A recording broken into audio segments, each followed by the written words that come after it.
başlaya bilərik. Əziz tamaşaçılar, canlı yayındayıq. İlk dəfədir. 1019 gündə ilk dəfədir ki, canlı yayına çıxıram. Uzun müddətdir canlı yayında yoxam. Məlum səbəblərdən, bilinən səbəblərdən. Ona görə də bugün bu xəstəliklərin arasında bu bizim üçün durumumuzun xoş olmadığı bir vaxtda bir canlı yayın eləmək istədim.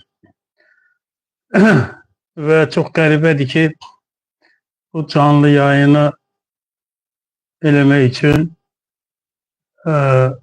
biraz da risk mi deyim, biraz həyəcan mı deyim var. Təbii ki, mən həmişə canlı yayınlarda olmuşam, hər zaman hazırlaşmışam canlı yayınlara, hər zaman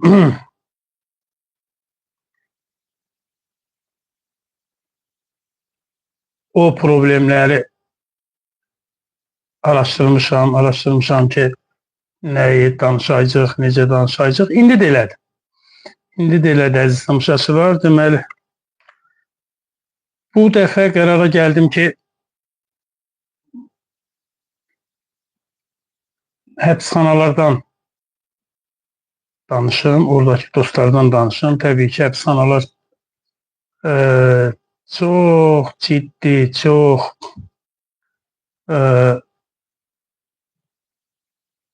bugün çox məsuliyyətli, çox ağır bir vəziyyətdədir. İndi də o məsələdən danışacağım.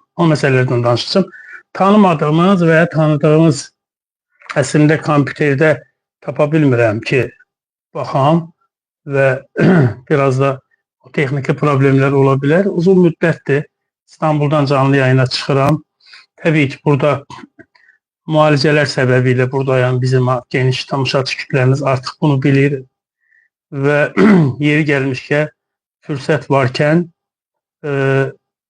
bütün Azərbaycan xalqına, bütün tamaşaçılarımıza, bütün səmimi şəkildə məni dəstəkləyən insanların hamısına çoxlu təşəkkür edirəm.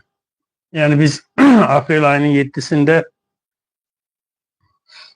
bu bəlalı xəbəri alandan sonra aprel ayının 12-sinə kimi mən düşündüm, cəmiyyətə açıqlayayım mı, açıqlamayayım mı?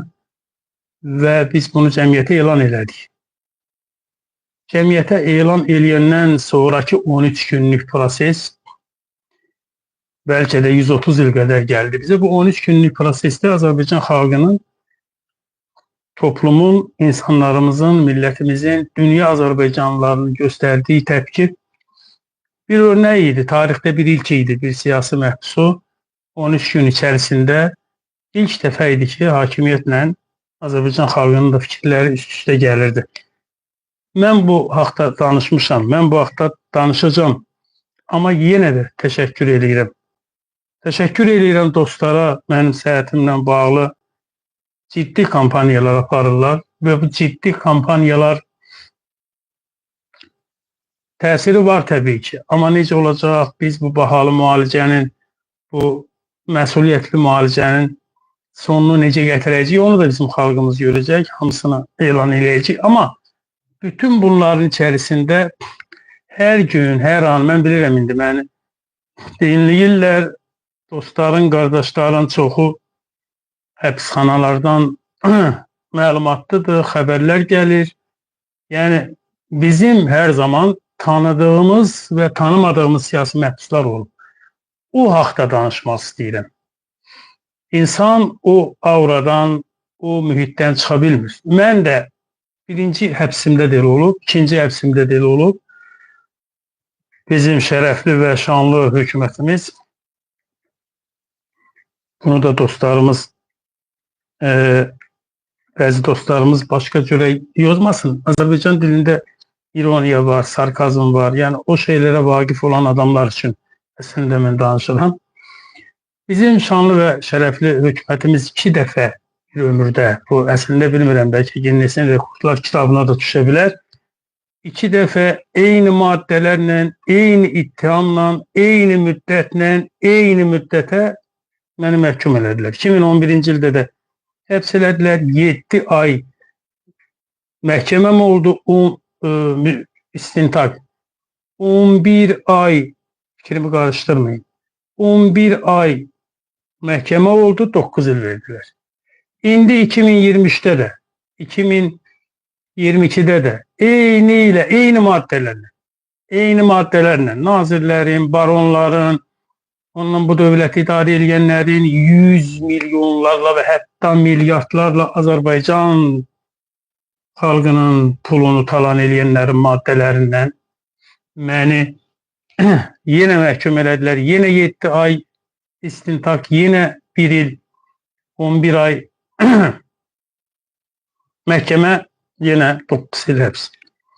Bütün bunların içərisində tanıdığımız və tanımadığımız dustaqlar. Əslində mən bunu bir saata sığışdırmaq istəyirəm, amma bu gedişatla mən baxıram, bunu ola bilər sığışdırmaram, amma davam edəcəm. İndi səhətim də ona bilmirəm, səsim də necə gəlir, əl verirsə bunu eləyəcəyik. Mən bunu yazmışdım, biz Panikin orkestri kimiyik. Tanıdığımız siyasi məhbuslar çoxdur, əziz tamaşaçılar. Ölkə ilk dəfə son 40 ildə, bəlkə də 40 ildən əvvəl də bizdə siyasi məhbuslar olub. Azərbaycan tarixində, SSR-nin dövründə də siyasi məhbuslar olub. Amma Azərbaycanın müstəqilliyindən indiyə heç bu qədər siyasi məhbus olmayıb. Və heç bu qədər mahiyyətdə siyasi məhbus olmayıb. Yəni, bir kanal, bir media qurumu heç bir zaman toplu şəkildə həbsə girməyib. Yəni, düzdür, indi biz Abzas.net həbsdədir, bütün heyət. Toplum TV həbsdədir, bütün heyət. Meydan TV həbsdədir, bütün heyət. Heyət, yəni bu ilk dəfədir. 8 nəfər, 9 nəfər, 10 nəfər. Yəni, Azərbaycan tarixində belə bir şey olmayıb və belə bir şey olmamalıdır. Və əslində ondan əvvəl Xural TV də həbsdəydi. Yəni, ondan əvvəl Kanal 13 də həbsdəydi. Kanal 13-ün də Əziz Orucovla bir digər əməkdaşı həbsdəydi. Xural TV-dən də Əvəz Zeynallı və Elnur Şükürov həbsdəydi. Yəni, biz zaman-zaman məncə, təbii ki, burada tənqid eləmirəm, heç o fikirdə də deyiləm. Mən zaten zaman-zaman fikirlərimi söyləmişəm, söyləyəcəm də. Zaman-zaman biz doğru qiymətlər qoysaydıq, bəlkə də fərqli olardı. Bəlkə də Xural TV-nin üstünə gələn, mən zaten həmişə deyirdim ki, bir Həsirik, bir də Məmməd Nəsirik. Həsiri də tutdular, Məmməd Nəsiri də tutdular. Yəni, nəşriyyatda da qala bilmədik, nəşriyyatdan da çıxdıq. Əslində bu cəmiyyət o havayı salmalıyıq. Cay millət, Xural nəşriyyatdan gedir. Hara gedir? Yəni, təbii ki, onun davamıyla mən o dostların hamısını, siyasi məhbusların hamısını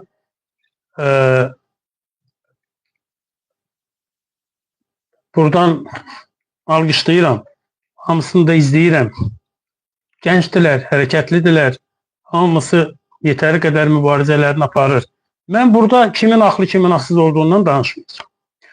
Ola bilsin ki, kiminsə cinayəti var. Və təbii ki, bu siyasi məhbuslara aid deyil. Və o siyasi məhbusların hamısı vicdan məhbusları. Yəni, kimin kimə münasibətindən nə asılıdır və tanınmış məhbuslardan o qədər danışmayacağım. Çünki tanınmış məhbusları bütün dünya bilir, Azərbaycan xalqı bilir. Tanıdığımızdan və tanımadığımızdan danışacağım. Məsələ, başda təbii ki, əslində siyasi məhbusların başdası, axırdası, ortadası yoxdur, amma Qubat İbadoğlu, Tofiq Yaqublu, Rüfət Səfərov, Anar Məmmədli, Azər Qasımlı, Əfqan Sadıqlı və Əfqan Sadıqlının ailəsinə gerçəkdən bir zülüm yaşadırlar. Yoldaşı Avropada, deyəsən Almaniyadadır. Gül 2 dənə balalar var, mən o ailəni yaxşı tanıyırım. O qızları öz balam kimi Öz qızlarım kimi görmüşəm. Elə böyüdülər onlar. Onlar elə böyüdülər. Əfqan bir həbsə girdi, sonra bir girdi, sonra bir girdi. İndi də dünyada darmadağın. Və məsələ bu günlərdə mən həbsdən çıxanda baxdım bir dənə cavan gəncəcik bir uşaq gəlib. Əhməd Məmmədovmuş. Mən heç onu tanımırdım. İndi baxıram, izləyirəm. Məsələ Əhməd Məmmədov. Məsələ Ələsgər Məmmədli. Və danışacağım Bəxtiyardan. Ayrıca danışacağım. Bəxtiyardan ayrı danışacağım. Əziz Orucovdan ayrı danışacağım. Çünki Bəxtiyar 6-cı zondadır. Bəxtiyara zülüm olunur. Fariz Əliyev eləyir o zülmü, mənim keçmiş rəisim. Cavan və perspektivli oğlan. Təzəcənə podpolkovnik olmuş bir adam. Deməli, bütün bunlar təbii ki, bunlar bizim müəyyən mənada dünyanın tanıdığı siyasi məhbuslardır. Adlarını çəkə bilmədiklərim adamlar var. Mən o bir-bir bunlar haqqında danışacağım. Kimin də adını çəkə bilməsəm bizim 345 siyasi məhbusumuz var. Bəzən 350, bəzən 355 siyasi məhbuslar, siyahları var. Uzun müddət məni siyahıya salmadı. Getsin, özünü sübut eləsin deyə. Dünyadan bir xəbər adam var. Nəyi sübut eləyəcəkmiş Əvəz Zeynalov? Sübut elədi. İndi rahatsızmı? Rahatsızmı? Yəqin ki, artıq kimlərsə çıxacaq deyəcək ki, xərçəngi də hədiyyə eləyiblər Əvəz Zeynallıya. Xərçəng də elə geçsin, bir sübut eləsin, görə hələ bu varmı, yox. Və Azərbaycan müdafiə sistemi, insan hüquqları müdafiə sistemi o qədər zəifdir ki, biz ona görə, həm də ona görə bu durumlardayıq. Və bütün siyasi məhbusların hamısını, 345 nəfərin hamısını, Talib Arzadə haqqında da ayrıca danışmaq istəyirəm. Danışacağım. Əziz tamaşaçılar. Və təbii ki, indi burada mənə o qədər məsələ gəlib. Kırıtıda televizor yoxdur. Niyə yoxdur, qardaş? Kırıtıdan danışacağım. Niyə yoxdur? Qanun qəbul olunur. Qapı kimi qanun. Bütün təcridxanalarda və bütün həbsxanalarda televizor var. Və bu inqilabi dəyişiklikdir. 2013-cü ildə olur. Niyə Kırıtıda televizor yoxdur? Hələ adamları döyürlər. Niyə döyürlər? Danışacağım vaxtı. Niyə? Kalinka deyirlər, Kalinka. Mən Kalinka deməm, rəisə bir dəfə dedim, dedi o nədir? Kazinka dedim, nə dedim? O dizlə dustağın qarnına vururlar. Bizim zonda, 6-cı zonda bir Samir var, 9-cu zondan gəlib, yaxşı da oğlandır, podpolkovnik. Kalinka ilə döyür adamı, dizinlə. Elvin Mustafayev adlı bir gənci gətiriblər 6-cı zona, gidib içəri və bunun şillə, şapalaq, təpik, orada bir Əli müəllim var, o da yaxşı adam döyür. Onun da bir mavini var, Məhəmməd adlı bir mavini. Dedim, sizin adınıza bax, Əli Məhəmməd. Əli Məhəmməd adam döyər. O Məhəmməd, cavan da uşaqdır. Belə durmuşam, yumruğu mənim yanımdan divara vurur. Deyirəm, mənə vurmaq istəyirsən? Deyir, sənə vurmaq istəyirəm. Deyirəm, vur da mənə. Mənə belə münasibət göstərən adamlar indi orada adamları döyürlər. 6-cı zonda. Danışacağım. Təbii ki,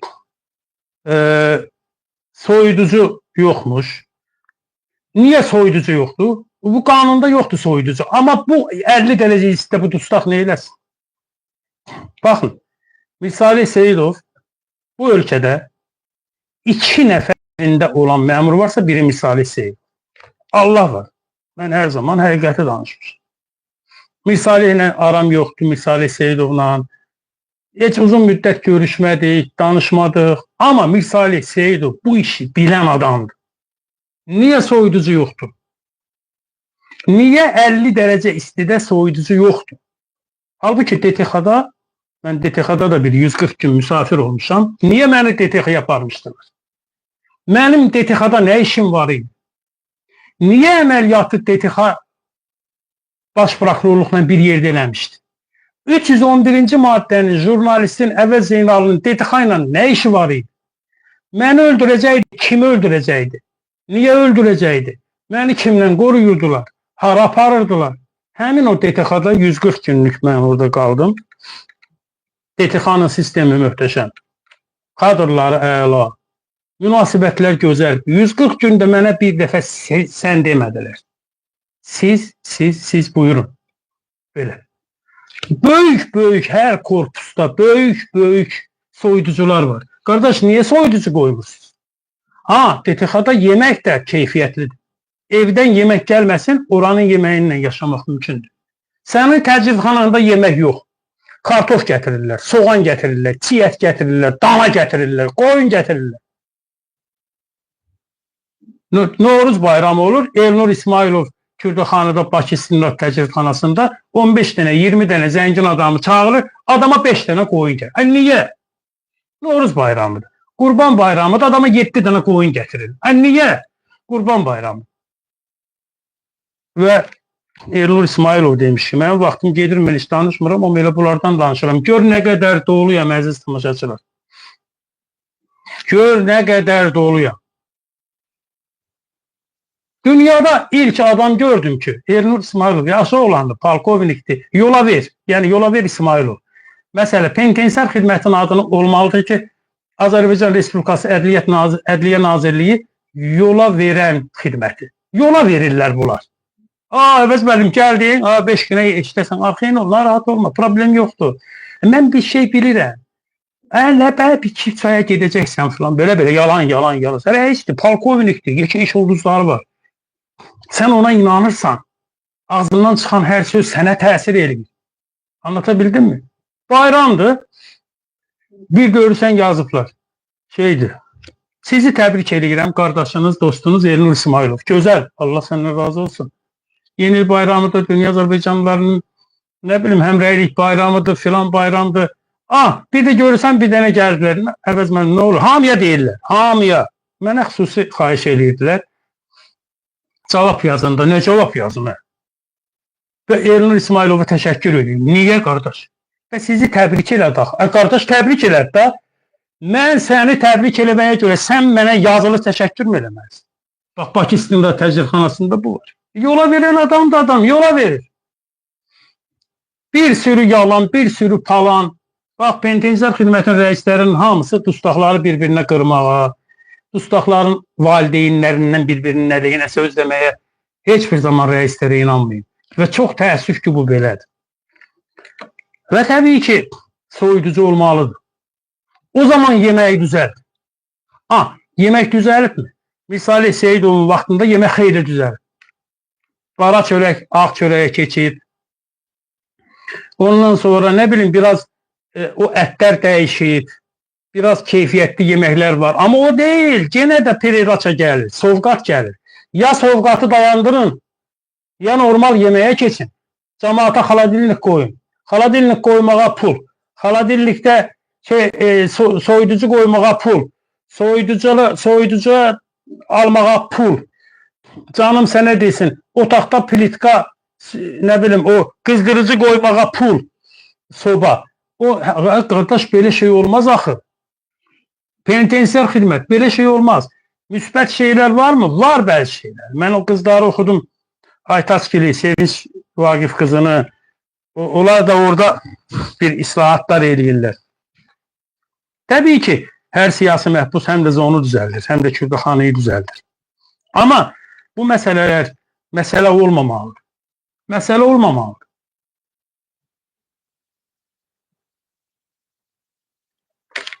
Elnur Şükürov, əziz tamaşaçılar, tanıyırlar onu, siyasi məhbus siyasında var.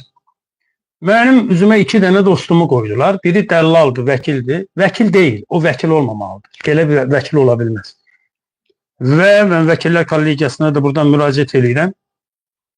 Rüşvət aldığı iddia olunan, haqqında cinayət işi açılan və mənim adımdan gedib pul aldığı rəsmən cinayət materiallarından təsdiqlənən bir adam vəkil ola bilməz. Vəkil olmayacaq bu ölkədə həmin dəllal. Onu keçdik. 2 dostumu qoydular, 15 illik, 16 illik ailə dostumu. Bir də vəkilimi güya. Mənim vəkillik maraqlarımı satdı, mənim konfidensiyanal hüquqlarımı satdı, mənim hər şeyimi satdı bu adam. Və Elnur Şükürov. Elnur Şükürov da mənim dostumuydu. Məni çox ciddi müdafiə elədi. Həmişə Xurala gəlirdi, danışırdı. Xuralın əməkdaşı kimi idi. Elnur mənim üzümə durmadı. Mən Elnur haqqında ayrıca danışacağım. Ayrıca danışacağım adamlar var. 4 illik programım var, Allah ömür versə. Gündəliklərimi çap eləyəcəm. Bəzi insanlar haqqında danışacağım. Portretlər danışacağım. Bəzi memuarlar danışacağım. Artıq memuar danışacaq yaşa gəldik təəssüf ki. Və ayrıca danışacağım adamlardan biri Elnurdur. Elnur Şükürov. Elnur Şükürov indi Tubzon deyilir. Oradadır. Və sentyabrın 12'sində də onun zamanıdır. Kalendarıdır. Çox təəssüf ki, siyasəti dəyişdi.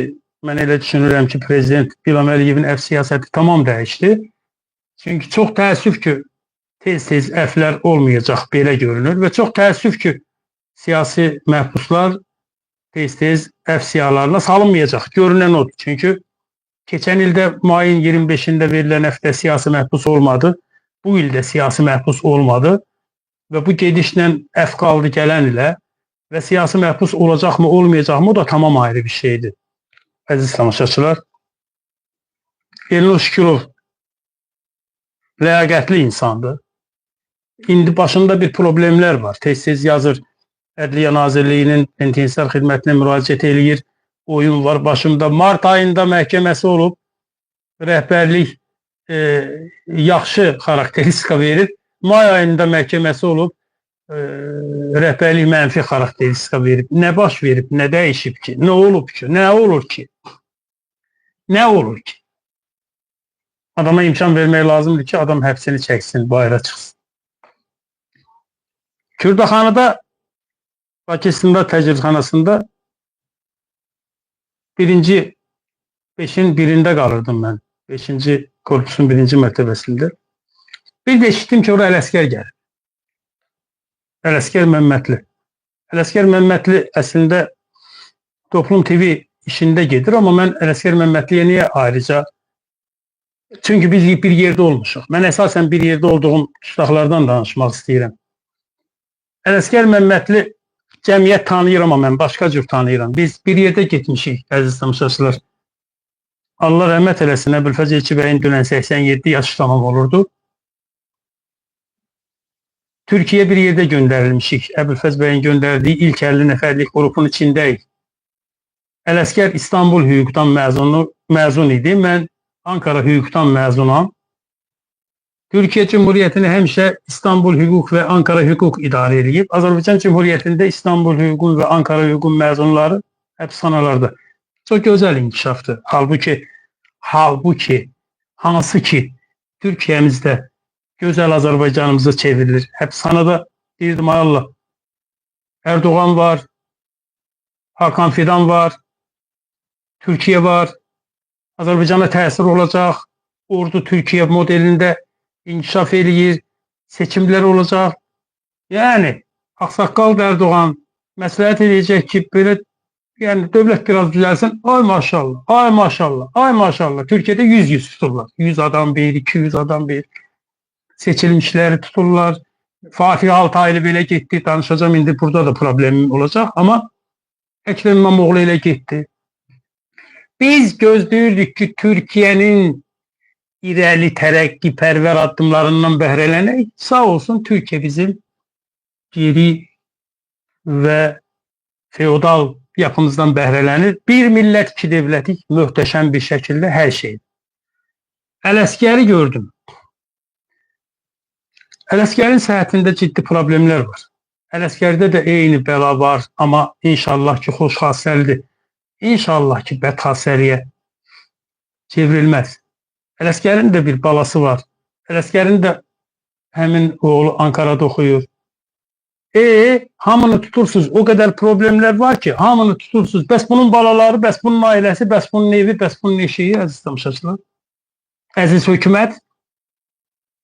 Tutursuz, bəs bunun qadını, bəs bunun cavan yoldaşı, bəs bu kirayədədir o, bəs bunun kreditləri var o, bəs bunun gəliri yoxdur o, bəs bunun, bəs nə eləsin? Bəs insanı həbs eləyəndə Hər Ələsgəri də nə ilə tutublar? Hüseydin milyonları. Mən Hüseyddən milyon yarım alan, bugün Azərbaycan parlamentində oturan, Azərbaycanı idarə edən deputatlar tanıyıram ki, milyon yarım Hüseyddən pul alıb, yeyib, həz mürabiətdən keçiriblər. Onlar da tutun da o zaman. Demirəm kim cinayət edib, kim cinayət eləməyib. Bu uşaqlar cinayət eləməyib. Danışacağım adamlardan ola bilər kimsə cinayət eləsin. Amma belə olmaz axı. 6-cı zonda Pünhan Kərimli var. Siyasi məhbusdur. Almaniyada bir dəfə çıxıb bir çıxış eləyib və eləyib da. Sonra Almaniya deport elədi bir qrupu. O qrup gəldi, hamısı içəridədir. Biz Pünhanla 6-cı zonda məni qarşılayanlardan biri Pünhan idi, Pünhan Kərim. 5 il veriblər. 6 il veriblər, sonra da 1 ilini çıxıblar. 5 il Pünhan Kərimli həbsdədir. 5 illik cəza veriblər. Gəncəcik, cavan bir uşaq. Bir dəfə bir dənə çıxış eləyib. Ailə darmadağın. İndi həyat darmadağın. İndi yəni bəzi şeyləri də deyə bilmir. Anlatabildim mi? Bu cavan oğlandır. Bunu sən bu həftə buraxılacaq, o bir həftə buraxılacaq. Cəbhəçidir həm də. AXCP-nin üzvüdür. Və çox narahatdır. Bir gərginəm, Pünhandan narahatam. Həmişə də danışıram. Atasından danışıram Vahid kişi ilə. O da bir mübarizənin içindədir. O da bir narahatlığın içindədir. Hər kəsin problemi var. Hər kəsin ailəsində gərginlikdir. Hər 15 gündən bir dustağın yanına gedirsən, onun problemləri var, onun narahatlıqları var. Pünhanla çox narahatam. 6-cı zonun dustaqlarının hamısından narahatam. Hamısını sevirəm. Hamısına salam söyləyirəm burada. Gül kimi insanlar var. Pasyanar kütlə oradadır, əziz xalqım. Mən deyirəm, Azərbaycanda 345 siyasi məhbus yoxdur. Heç olmasa Azərbaycanda minlərlə siyasi məhbus. Minlərlə. Sovet hökumətinin dövründə bizim 8000 potensialımız oldu. Həbsimiz, həbsxanada dustaqlarımız oldu. İndi 50.000'i keçmişik. 6-cı zonda 400 dustaq yerdə yatır. Zona gəldin pul. Karantinə girdin pul. Karantindən çıxdın pul. Koyka aldın pul. Yer, yəni yataq. 400-500 dustaq da yerdə yatır. Belə şey mi olar? Belə bir abırçılıq mı olar? Pünhandan narahatam və Pünhanın ən yaxın zamanda azadlığa buraxılmasını istəyirəm, xahiş edirəm. 3'te 2'ni keçib. Bu adamın bütün hara baxırsan, hardan baxırsan problemdir. Müəyyən xəstəlikləri var. Mən bilmirəm. Panik atak var, bilmirəm. Panik atakı da var idi. Deməli, mən burada baxaram, çoxlu da yazırlar. Burada siyasi məhbuslara azadlıq təbii ki. Burada indi mən imkanım olsa ona da baxacağım, əziz tamaşaçılar. Pünhanın azadlığa buraxılmasını istəyirəm, tələb edirəm, xahiş edirəm. Eyni zonda bir siyasi məhbusumuz da var, İlxan Əliyev, cəbhəçidir, o da cəbhəçidir. Bir dəfə insult olub. Çox ciddi narahatlıqları var. İndi səhhətindəki problemlərə görə penitensiar sistemin müalicə müəssisəsinə köçürülüb. Çox narahatam ondan. Heç bir nədən, heç bir səbəbsiz İlxanı həbs ediblər, ona da 5 il veriblər. Və çox maraqlıdır ki, İlxanla həbs elədikləri adamların hamısını buraxıblar, təkcə İlxana həbs cəzası veriblər. İndi müalicə müəssisəsindədir. Ondan da narahatam. Siyasi məhbusdur həm də. Siyasi məhbus siyahılarında var. AXCP-çidir. Və Təşkilat Komitəsinin sədrinin mavini olub. Eyni problemlər onda var. Eyni ailədə problemlər, şəxsi həyatda problemlər, işdə problemlər. Yəni insanları tutub məhv eləmək istəyirik, yoxsa biz islah eləmək istəyirik? Cinayətkar mı eləmək istəyirik, yoxsa biz nə istəyirik? Onu bilmək lazımdır əslində. Bir bloger var 6-cı zonda, Cəmil Quliyev. Gəncəcik bir uşaqdır, blogerdir. Mübarizə aparır. Nə bilim, nə tərdə deyim, deyə də bilmirəm. Bu yanlış yolda olan var, yəni müəyyən ne bileyim kazinolar, bizdə nə deyirlər ona? Biz barlar, bizdə filan. Onlarla mübarizə aparır, nə bilim qızları pis yola sürükləyənlərdən mübarizə aparıb, fahişəliyə qarşı mübarizə aparıb. Aparıb cavan uşaqdır. Rusiyada oxuyub, Rusiyada işləyib, müəyyən iş adamı olub, pulu olub, parası olub müəyyən dərəcədə. Gəncdir.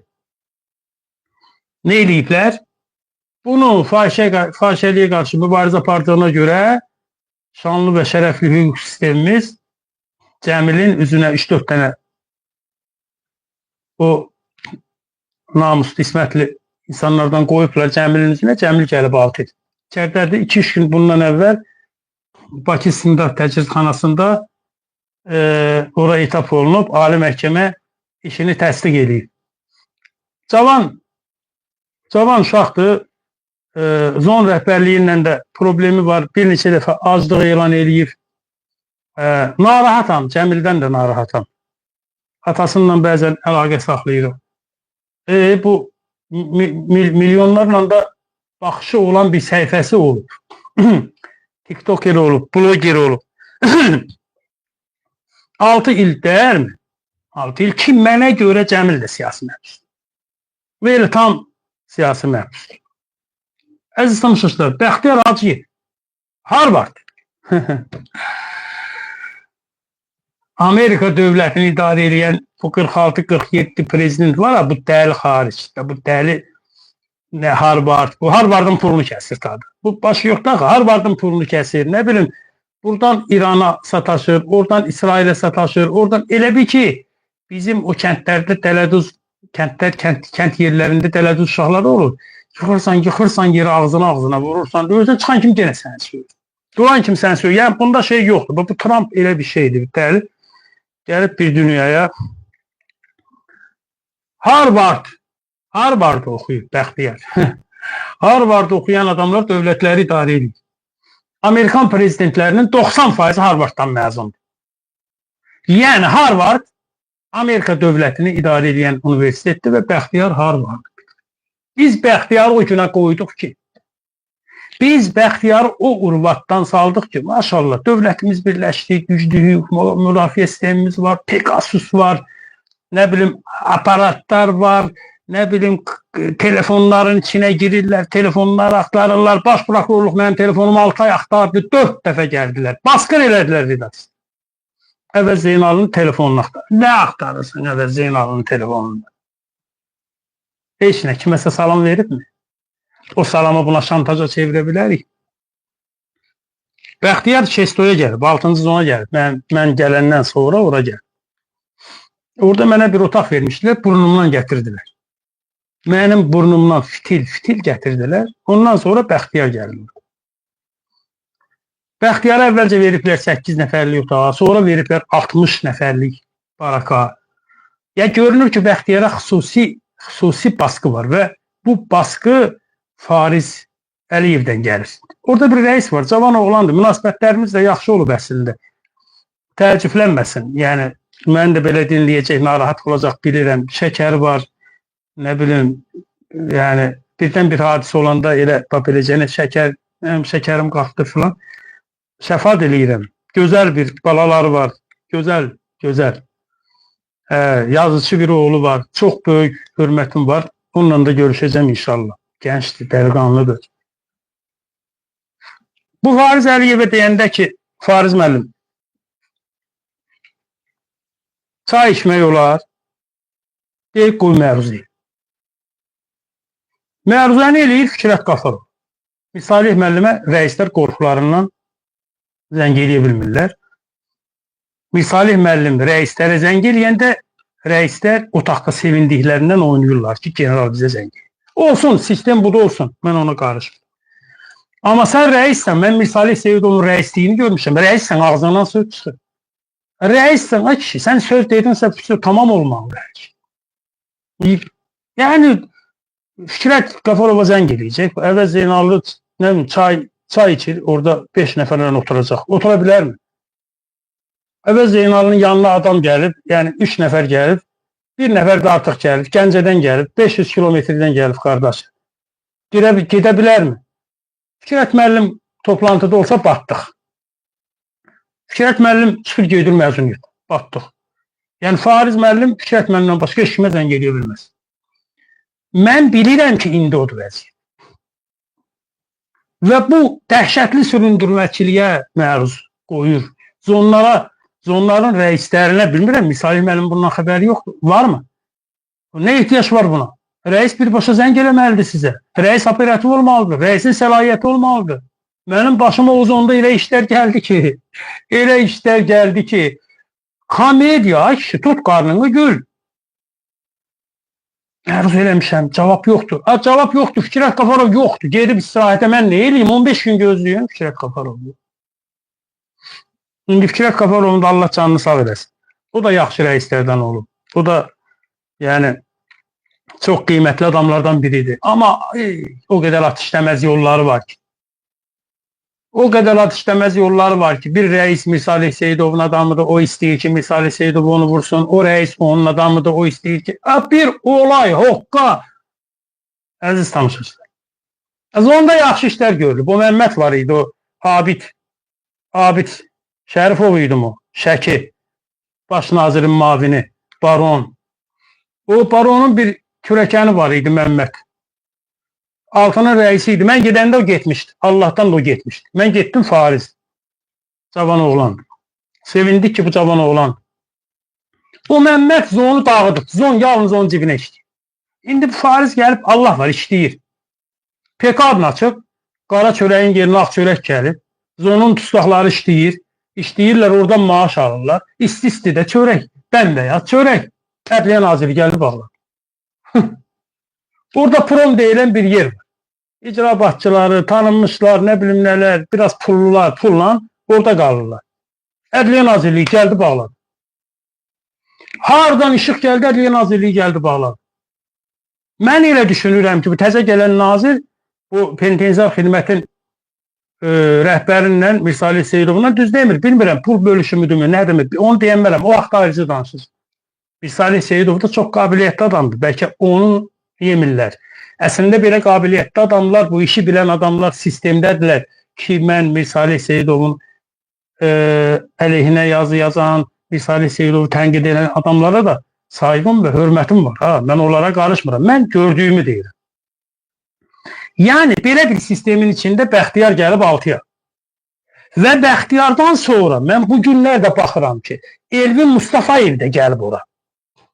Tofiq Yaqublu aclıq eləyəndə Elvin də aclıq eləyib 13-cü zonda 12-də Elvini oradan Narışütel kimi göndəriblər 6-ya. Bu da bir sistemdir. Polat Aslanov, bizim jurnalist dostumuz, Allah qapısını açsın. Heç nədən onu da şərrədilər, götürdülər. Nədən yazmışdı? Məşəd ziyarəti Secanım. Məşəd ziyarəti, həc ziyarəti bir mafiyanın əlindədir. Ondan yazıb, mafiya tutdu şərrədi. Vətənə xəyanətlə 17 il verdiler. Vətənə xəyanət. Polad Aslanovdan vətənə xəyanət edən. Bir Polad Aslanova baxın, canına, cüssəsinə baxın, bir əlindəki mikrofona, kameraya baxın, bir onun Xəbərman saytına baxın. Gülmirə xanımı buradan salamlayıram, Aslanovanı, onun yoldaşını, fədakar bir yoldaşı. Bir uşağın əlində qal. Bundan dövlətə, vətənə xəyanət eləyən çıxar. Yenə qanunu bir tərəfə qoyuram. Mənim baxışım budur. Jurnalist 17 il vermək olar. Bəhruz Səmədov, beləmi? Təzə Çexiyadan gəlib, yaxşı. Kimlənsə dostluğunda bir-iki erməni olub, olmayıb, yazıb, yazmayıb, işi bilmirəm. 16 il. Axı bu qədər olmaz. Azərbaycan cəmiyyətini də totalitarlaşdırıblar. Bizim jurnalist dostlarımız bizi həvəslə bagaja qoyurlar. Bizi həvəslə torbaya salıb verirlər hökumətin əlinə. Totalitarlaşmışıq. Bizi jurnalistləri həbs eləyəndə, məni həbs eləyəndə muştuluqlaşırdılar. Hörmətli Eynullah Fəthullayev yazmışdı ki, biz əvətçiliyi, reketçiliyi məhv elədik. Və bu məhvdə mən qardaşım Mişahinə və qardaşım Elbrus Əruda, ki Elbrus Əruda mənim də qardaşım olub, Mişahin mənim də qardaşımdır, Eynullah mənim də qardaşımdır. Yunan deyiləm mən. Ermənistanda anadan olmuşam. Böyük Türk millətinin, Türk arealının, Türk coğrafiyasının Qərb Azərbaycan zonasında Göyçə mahalında. Aşıq Ələsgərin yurdundan adam olmuşam. Mən erməni deyiləm. Mən gürcü də deyiləm. Biz qardaşıq təbii ki. Amma bu qardaşlar hamısı bir-birinə WhatsApp-la yazır. Bir yazışma qrupları var. Filan kəsi tutmaq istəyirik. Kimin olayına tamam getdik. Mən həbs olunmuşam. Bu qardaşlarım məni qoyublar. Təəssüf ki, o şeiri əzbərləyəcəm. Ramiz Rövşənin bir şeiri var. Yenə dostlarım oldular mənim, nə bilim, Yasinimi oxutdular, kəfənimi toxutdular, qəbrə qoydular məni, nə bilim, nə elədilər məni. Həmin dostlar bizi paketlədilər, verdilər baş prokurorluqla DTX-yə. Baş prokurorluq başqa redaktorları çağırdı ki, aman ha, əvvəz Zeynalının adını dilimizə gətirdik. Mənim qardaş dediyim, sirdaş dediyim, yoldaş dediyim, bağrıma bastığım kanallar əvvəz Zeynallısız dünya olmaz deyə deməliyikən, əvvəz Zeynallısız ekranımızı bağlayırıq deməliyikən, prokurorluğun huzurunda mənim haqqımda danışmamaq öhdəçiliyi götürdülər. Mənim dostum, mənim arkadaşım, mənim silahdaşım, mənim hüquqlarımı müdafiə edən cəmiyyət var idi. Hamısı qaçdı getdi. Ondan sonra bir şəbəkə vardı. O şəbəkə bizim əleyhimizə fəaliyyət göstərdi. Qaldıq tək. İlk dəfə Azərbaycan hüquq müdafiəçilərindən siyasi, məhbus siyasi hazırlayanlarla baş prokurorluğun, dövlətin, hüquq mühafizə orqanlarının fikirləri üstə düşdü əvvəz Zeynalının məsələsində. O ayrı bir mövzu. Mənim silahdaşım, dostum, hüquqlarımı müdafiə edən hər şeyim, həyatımın yoldaşı Məlahət Zeynallının Hürriyyət TV-dən başqa, Vüqar Tofiq oğlundan başqa, qardaş dediyim Azərbaycanın daxilindən danışır. Dost dediyim kanalların biri 3 ildə dəvət etmədi, əziz tamaşaçılar. Bu dərdi daşıyıb, nə ilə daşıyım bu dərdi? Necə daşıyım? Bu dərdi necə daşımaq? Bu mənim dərdim deyil. Bu Azərbaycanın dərdidir. Bax bu balaların, övladların dərdidir. İndi hardan hara gəldim? Hardan hara gəldim? Altdan danışıram. Elvin Mustafayevdən danışıram. Bəxtiyar Hacıyevin zonunda, 6-cı zonda indi 4-5 siyasi məhbus var. Elvin də həmin Farizin otağına gətiriblər. Fariz şilləliyib, bura ora deyil, filan filan. Bütün ömrüm boyu unutmayacağım bir şey var. Gətirirlər dustağı zona. Zonda 6 saat, 7 saat gözlədirlər. Sən gənc jurnalistsən Seycan. Sən bunların hamısını yazmalısan, araşdırmalısan. Hüquq müdafiə təşkilatları qurmalısan sən. Gətirirlər 6-7 saat gözlədirlər səni. Oradan gətirirlər rəisin otağına. Rəisin otağına gələndə üzü divara səni qoyurlar. Üzü divara, əlin arxada. Onu anlamadım. Niyə üzü divara? Üzü divara Alman faşizminin, Gestapo'nun Yahudiləri soyqırım elədiyi o Auschwitzlərdə yox idi. Üzü divara. Sonra girirlər, sonra rəis orada deyir ki, sən bilirsən, sən bura o deyil, bura şesto idi. Bilirsən, nə var? Fariz müəllim də idmançı olur. Maşallah, qolu putağı var. Mən görmədim, amma dedilər tustaq döyür. Mən bir neçə dəfə ona dedim ayıbdır, belə şeylər eləməyin. Tustaqları döyəndə mən olduğum dövrdə o məsələ minimuma enmişdi. Mənə də and içirdi ki, elə şey mi olur əvəz müəllim? Falan. Hətta bəzən də deyirdi ki, eləsi var, döyməmək olmur. Dedim ki, şey olmaz, o qanun sən tutubsan onu gətiribsən. Elvini orada döyüblər. Samir müəllim Kalinkadır. Kalinka ilə döyüb, təpiklə, dizinlə. Bir də Əli müəllim var orada. O da əməliyyatın rəisidir deyəsən. Şanlı və şərəfli bir şəkildə o da adam döyəndir. Mənim bütün sənədlərim hələ oralardadır. Gedəndən hamısını alıblar, saxlayıblar. Kitabı verin. Məsələ, Əli nə idi onun familiyası? Əli, nəsə, olsun Məmməd. O Əli deməli, kitab gəlir ora, dindarlara da, mənim orada çoxlu dindar qardaşlarımız var. Kitab harada çıxır? Azərbaycanda rəsmən çıxıb, bəli çıxıb. tələbə qəbulu nə idi? Dini komitə onay verib əlim buraxdı. Niyə buraxır? Elə keyfin verəcək. Onu da qaytarır geri ya da nə bilim nə edir. Yəni bax 6-cı zonda Bəxtiyar, düzdür, mən Bəxtiyarla orada görüşə bilmədim. Elvin də indi mətbuatdan bilirəm. Belə bir ciddi problem var. Görünür ki, sifariş var. Görünür ki, zonda gərginlik var. Və o zonda bizim bir dostumuz da var. Çox dostlarımız var. Çox. Orada var. Mesela Bayram Hacıyev var. Bloger, jurnalisti. O zonda var Teymur. Bizim jurnalist dostlarımızdandır. Mesela orada var. O zonda var. Elman Şeydayev. Kərbəlayı Elman. Onu buradan salamlayıram. O Hacı Səbuhinin Allah rəhmət eləsin aclıq elədi. Aclıq nəticəsində öldü Kürdəxanıda.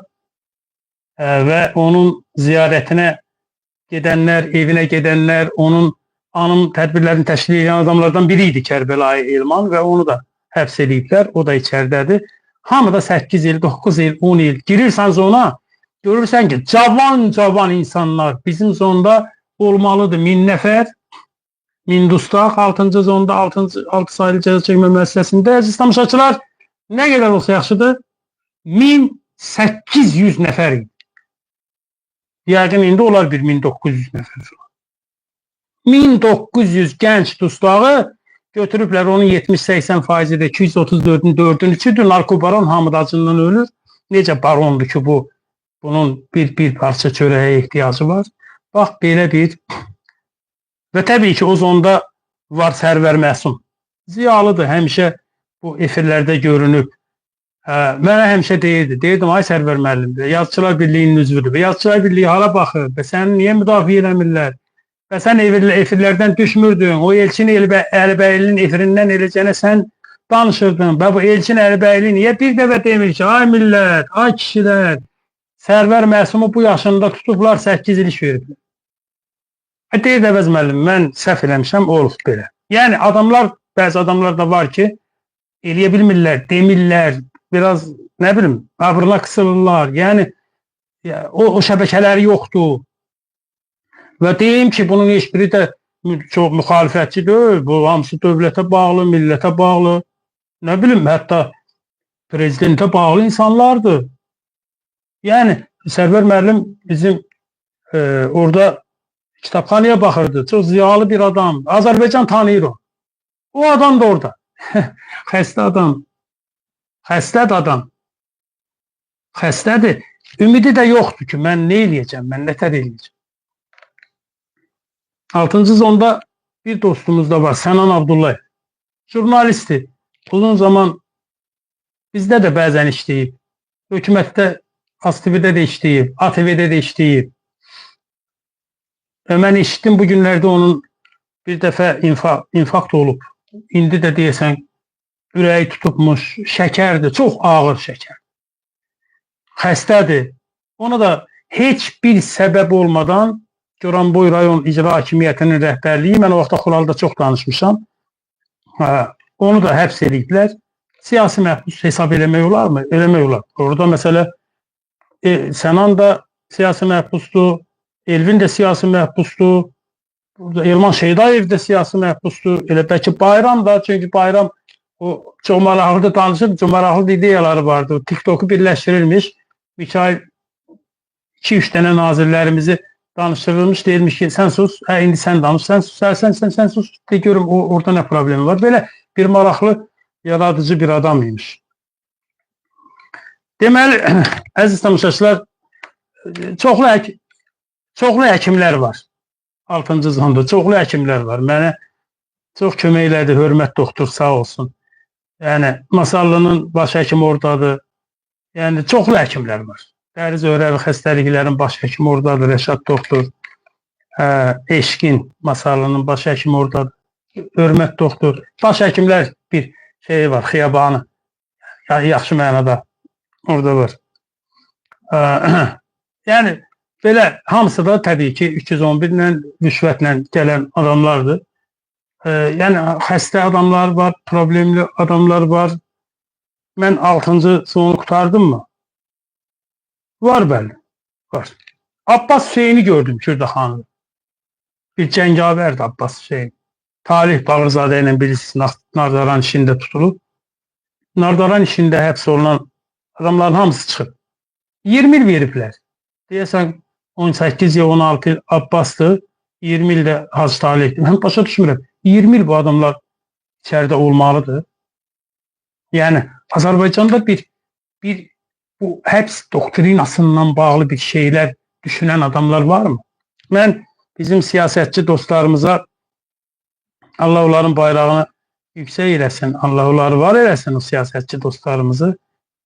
Bizi unuttular mı? Unuttular. Əllərini bizim üstümüzdən götürdülər mi? Götürdülər. Əvəz Zeynalının üstündən əl götürən, onu unudan siyasətçi. Sərvər Məsumu nə müdafiə edəcək? Bəxtiyar Hacıyev nə müdafiə edəcək? Elman Şeydayevin kim olduğunu nə biləcək? Dost dediğimiz, kardeş dediğimiz adamlar parlamente gittiler. Oradan buradan, bacadan, dereden, delikten. Ve indi koca 60 ilini parlamente geçiren adamlardan da kart danışırlar. 30 yıl parlament olacaklar bunlar ölene kadar. Təzə girenler. Siyasi məhbuslardan soruşurlar. Siyasi məhbuslardan elə cevap verirler. Ay o bilirsiniz. Əvvəl Zeynal'dan soruşurlar. Bilirsiniz Allah ne bileyim. Allah şəfasını versin. O da mən xəstələnəndən sonra. 125 deputat var. Əksəriyyəti dostumdur, tanıdığımdır. Bir-birimizi tanımışıq. Bir-birimizə bələdik. Bir dənəsindən telefon zəngi də gəldi. İndi nə olmalıdır? Bu adamlar 20 il içərdə olmalıdır. Bu dustaq siyasəti nə mənə şeydir? Necə olmalıdır bu? Elə tutduz Talih Bağırzadəni 20 il verdiniz, getməlidir 20 il. Abbas Hüseynə 20 il verdiniz, getməlidir. 12-ci zonda dam uçur. Oradan bu uçur. Zonlar haraba. Zonlar ilk günündə. 1956-cı ildə salınıb 6-cı zon. İlk günündə. Yeyiblər. Eləcəni yeyiblər. İndi bu fariz müəyyən işlər görür. Nə qədər görəcək? Bu buradan pekarını açır, çörək. Ədliyyə Naziri Fərid Əhmədov, təzə nazir çiçəyi burunda gəlib bağlayır. Niyə bağlayırsan qardaş? 10 adam işsiz qaldı mı? Qaldı.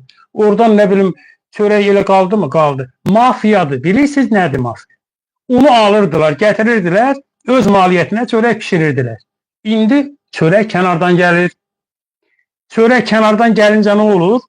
Kənardan gəlincə pul var ortada. Minlərlə, 100 minlərlə çörəkdən gedir söhbət. Bu siyasət dəyişməlidir. Mən bilirəm ki, çalışırlar. Mən penitensiar sistemin indiki deyəsən mən Mirsalih Seyidovun haqqında çox müsbət danışdım. Tamaşaçılar yanlış anlamasın, olanı danışırım. Mən Mirsalih Seyidovla 10 ildir danışmıram. 10 ildir. Ona 2014-cü ildə dekabrın 30-unda F nəticəsində çıxanda dedi görüşərik. Dedim mən səninlə görüşməyəcəm. Onunla da görüşmədim. Bir Şəmsi Səmədoğlu deyilən bir adam vardı. Onu həbsdən çıxardanda biz bir onda görüşdük. Allah Şəmsinin qapısını açsın. Allah Şəmsini həmişə azad eləsin. Deməli, Talih Bağırzadə, arkadaş zonlar haraba gündər, zonları tikin. 100 minlərlə, 100 milyonlarla pul xərcləyirsiniz. Hər şeyi dustağın hesabını eləyirsiniz. Hər şeyi dustağın hesabını alırsınız. Polat düz deyir. 15-ci zonun rəisi Rəşaddır, yaxşı oğlandır. Tanıyıram mən onu, Rəşadı. Amma yaxşı oğlan olmağa rəisliyə nə dəxli var? Rəis yaxşıdır. Oğlan kimi yaxşı oğlan. Adam kimi yaxşı adam. Kürdəxanıda rəis mabini idi. Mən həmişə girəndə deyirdi ki, Əvəz müəllim nə təhər deyirdin? Hələ də deyirdi sənə baxırım. Nə olsun? Bizə baxırlar. Bizə baxırlar, bizi izləyirlər, bizi dəstəkləyirlər. Anlatabildim mi? Amma rəisdir. Rəis yaxşı ola bilməz. Hər şeyi dustağın hesabını eləyirsiniz. 12-ci zon dağılır. Orada nə bilim uçur barak. İndi onun məsuliyyətini Talih Bağırzadənin üstünə qoymaq istəyirlər. Talih Bağırzadəni Selcanım yenə gətirmək istəyirlər Kırıtıya. Kırıtı bilirsən nədir? Kırıtının kırıtısı da var. Bağlı yer. 24 saat otaqdır, bağlı. Televizoru yox, bax görürük indi biz. Vüsal məsələsində danışacaq. Belə şey olar. Belə bir abırsılıq olar. 18 il, 20 il bu adam qalmalıdır. Bu adam zona həsrət qalmalıdır bu adam. Bu adamı siz Kırıtıda saxlamalısınız. Belə şey olar. Vüsal var. Əziz tanışlar. Vüsal Süleymanovdur. Mən həbsdən əvvəl onun bir möhtəşəm anası var. Mənim də bacımdır. Uyma xanım. Anası gəldi, onun sənədlərini gətirdi, baxdım, gördüm. Bayaq dedim ha, Cəmil dedim o. Fahişəliyə qarşı mübarizə aparıb, üzünə fahişələr qoyub tuturublar. Yəni, Vüsal Gəncədə hörmətli bir oğlan. Qardaş, hörmətlidir da bu. Cavanda uşaqdır. İndi mən Vüsalı ilk dəfə Bakı İstintaq Təcridxanasında gördüm. Görürüm Allah, mənə bir salam gəlir. Salam 9-dan Vüsal salam söylüyor. 9-dan Vüsal salam söylüyor. Bir dəfə bir radikalon gətirdilər. Vüsal göndərir. Dedim, Vüsal kimdir? Mən də salam deyirəm, aleyküm salam deyirəm və salam da. Mən münasibətləri elə tanımadığım adamla qura bilmirəm. Dedilər Gəncəli Vüsal. Dedim, mən onu müdafiə eləmişəm, görməmişəm ha. Elnur İsmailov bunu bilib, şərəfli, şanlı, hörmətli polkovnik Elnur İsmailov bunu bilib, Kürdaxanın rəisi. Torbanı tikib Vüsalı oradan apardı. Mənlə tanış olduğuna görə. Bir sürü yalan anasına danışdı, uymaq. Bir sürü yalan Vüsala görə getdim yanına, dedim o yaxşı olandı. Orada da mənə bir sürü yalan danışdı. Vüsal belədir, Vüsal elədir. Hamını bir-birinə qırdırmağa çalışırlar, ürəklərində hal yaratmağa çalışırlar axı. Bunun da ustası Elnurdur. Elnur təkcə rəisdir. Elnur həm Vorzakondur, Elnur həm Varavskoydur, Elnur həm oğrudur. Elnur həm də nə bilim, mənə bir dəfə dedi ki, bilmirəm kim dedi mənim əleyhimə danışır. Dustaqlardan kimisə danışırdı. Yadımda deyib, prostatını demək istəmirəm sadəcə. Dedi, Allah'ın olsun, burada dustaqlar var, dedi. 5-6'sının ailəsini göndərərəm, gedib evini dağıdır. Təsəvvür edin, əziz tamaşaçılar, görün rəislər nələrlə məşğul. Mənə Elnur İsmailov dedi ki, göndərərəm 5-6 dustağın, özdə belə biraz biədəbdir. Həyasız dustağın dedi, anasını göndərərəm, gedər onun evinin qabağında miting eləyər, dağılar dedi. İndi bu Vüsalı mən danışdım, mən yazdım. Mən çox hadisələrdən danışmışam. Nardaran məhbuslarla danışmışam, Gəncə məhbuslarla danışmışam, Tovuz məhbuslarla danışmışam. Babəkin anasını salamlayıram, Rəşid dayını, Rəşid kişini salamlayıram. Tovuzda yaşayırlar. Elmira xalanı salamlayıram. Onlar çox sədaqətli adamdır. Esmira. Nə qədər izləyən var indi məni canlı yayında? Xural həmin xuraldır mı? 2760. Az da ama olsun, nə eləyir? İndiki zamanda mənə deyirdilər ki, efirdə 70 adam, 80 adam, efirləri izləyən olmaz, filan olmaz. Mən indi 20.000 gözləyirdim. Ama nafilə. Azərbaycandır bu. Genə də şükür. Bu 10 minlərlə insan məni canlı yayında izləyir. Bəzən sizdən də sizə şikayətim var. Bəzən sizdən də sizə şikayətim var, əziz tamaşaçılar. Bu 10 minlərlə insanlardan barmaqla sayılacaq adamlar var. Mən axtardı, ailəm axtardı. Barmaqla. 5 var mı Məlahət? 5 var mı? Bir əlim deyir var. Yəni, Məlahət xanım 5 nəfər var deyirsə, gör bu nə deməkdir? 5 nəfər. Həmin o dostlarımız həbsdən çıxandan bəri işdən gelib. Heç halımızı da soruşmayıblar. O bayaq dediyim o bizim qəhrəman, Şuşadan çıxan, Zəngilana girən, Qubadlıdan çıxıb Həkəriyə batan, oradan balıq çıxardıb, oradan qara ixra güdən, oradan nə bilim qalustuk taxıb, orada həftədə bir güya tamaşa nədir? Seçicilərlə görüşən çiçəyi burnunda bizim deputatlarımız var ha. Onun bir dənəsi sən gələmədi. Mənim tamaşaçılarım deyil oldu. Amma bu Esmira xanım o deyil. Yəni demək istəyirəm ki, mən hər zaman yıxılanın yanında olmuşam. Hər zaman əzilənin yanında olmuşam. Bütün ömrüm boyu deyil olacaq. Mən indən sonra dəyişən deyil. Bax, Vüsal da, Uyma xanımı da o kontekstdə tanıdım. İnsandır.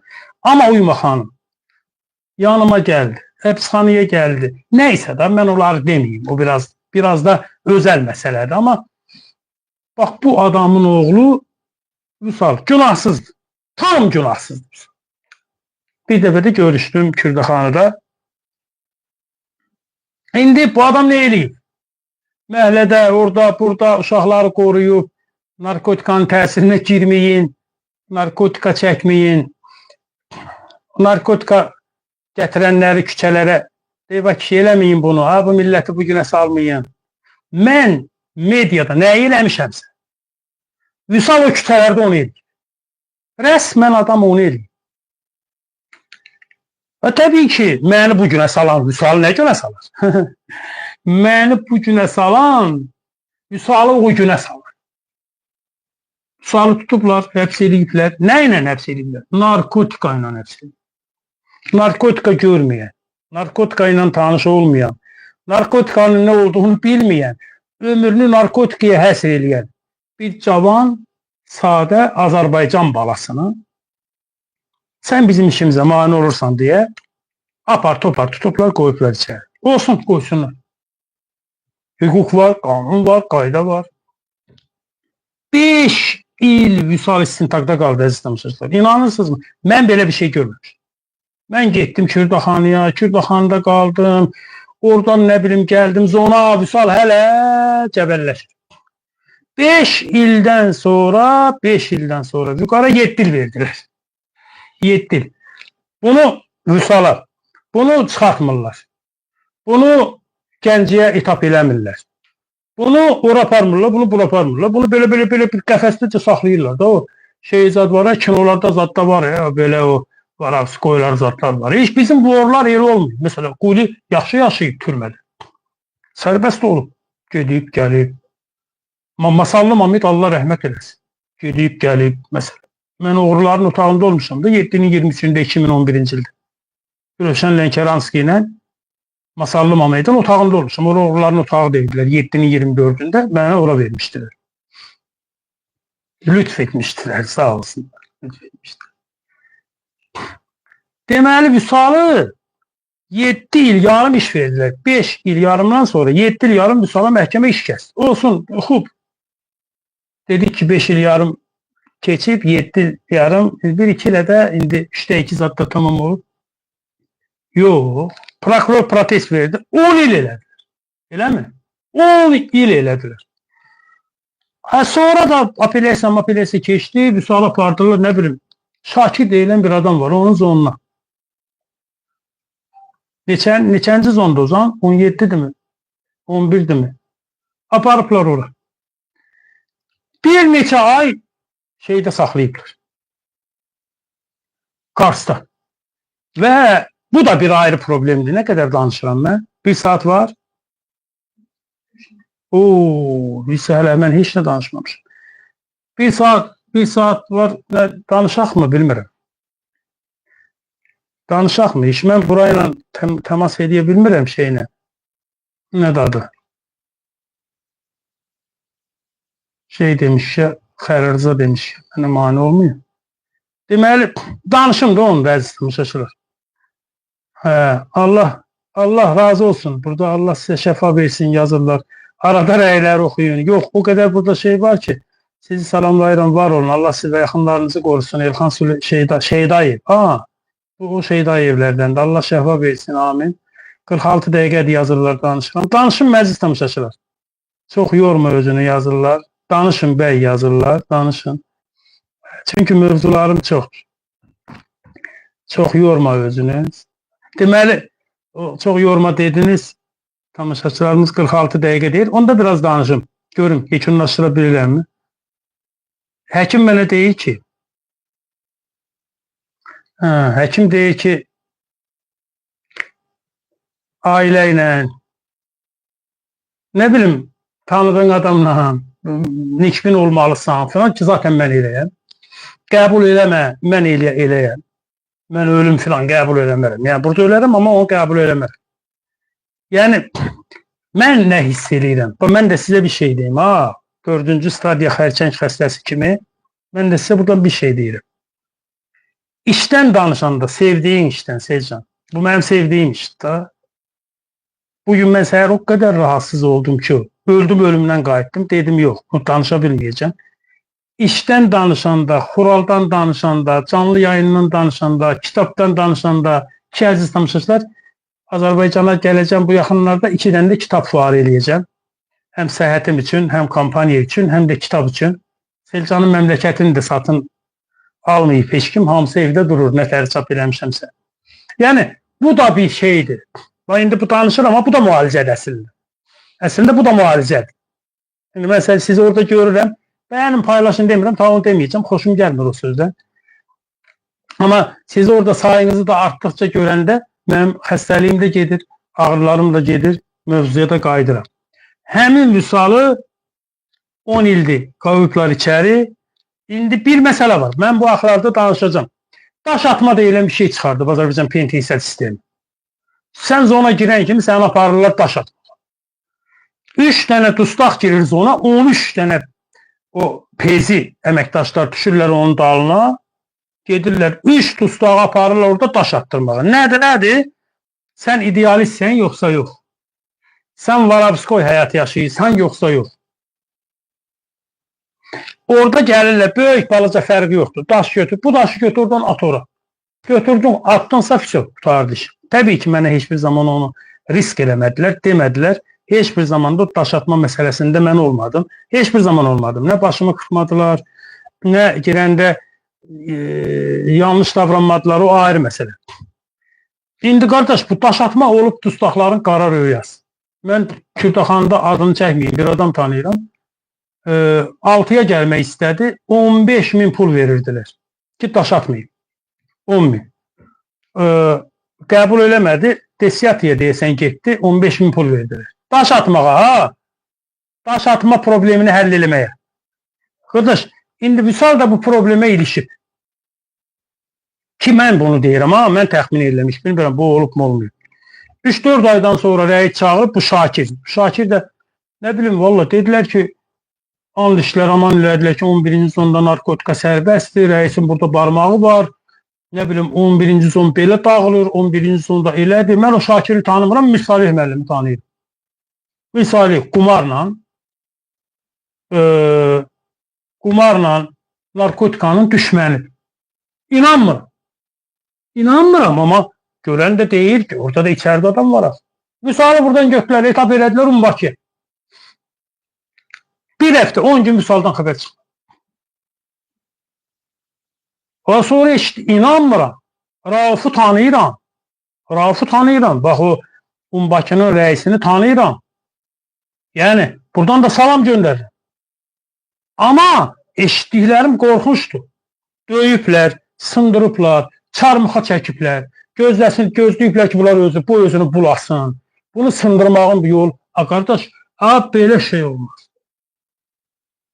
Vallah bunlar erməni deyil, bunlar Yunan deyil, bunlar Rum deyil, bunlar İngilis deyil, bunlar Fransız deyil ki, İngilislə Fransıza siz elə münasibət göstərirsiniz ki, erməniyə elə münasibət göstərirsiniz ki, erməni üçün ayrı Bakı məhkəmə kompleksi tikilir, erməni üçün ayrı, nə bilim, cənnət. Erməniyə də nə iş verir? O günləri hası kəndi? 200 nəfər adamın ölümündə, Selcan. 200 insanın ölümündə iştiraki olan bir adama, bir erməniyə 15 il mi, 17 il mi iş verdilər. 2 ildən sonra da buraxacaq. Məni, sənin atanı sənlə danışmağa qoymur. Anamla, məlayyətimlə danışmağa qoymadılar. Dövlət Təhlükəsizlik Xidmətinin İstintaq Təcridxanasında. O haqda ayrı danışır. Teymur Qaralov var, Qarayev. Teymur Qaralov.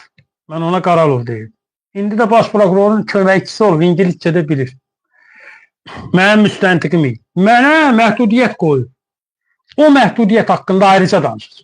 Ayrıca danışacağım mövzular var, ayrıca danışacağım. 140 gün mənə icazə vermədilər, mən ailəmlə danışım. Erməni gələn kimi bizim çox hörmətli səlahiyyət sahiblərimiz getdilər ermənilərin yanına, telefonla ermənilərin ailələrinlə danışdırırlar. WhatsApp-la görüntülü danışdırırlar. Erməni qədər yoxmu? Danışsınlar. Başa düşürəm, Avropa, dünya, üstümüzə təzyiq var. O böyük gururlu bir işti. Azərbaycan hüquq mühafizə orqanlarının böyük uğurudur. Uğurudur bu hakimiyyətin. O Ruben Vardanyanları, o Arkadi Qukasyanları, yeri gəlmişkə mənim hörmətli dostum Eynullah Fəthullayevin Arkadi Qukasyanla gözəl xatirələri var. Bilmirəm onun yanına gedirəm. Arkadi Qukasyanla kabab yeyib. Ona Mister Prezident deyib. Qukasyanla müsahibə götürüb. Qarabağ gündəlikləri yazıb. Qarabağı Azərbaycan ordusu belə elədi yazıb. Gedib Qarabağda Azərbaycanlı tapıb Eynullah dostum, qardaşım. Görən getdi mi Qukasyanın yanına? O etibarsız adamdır, o getməz. Qukasyanın yanına getməliydi o. Qukasyanlar buradadır. Başa düşürəm. Beynəlxalq təzyiq var. Başa düşürəm. Hər şey gözəl. Eləsinlər. Mənə deyin də bunu. Əvəz Zeynalının da qızı var da. Əvəz Zeynalının konfet kağızı yoxdur ki. Mənim məlahətim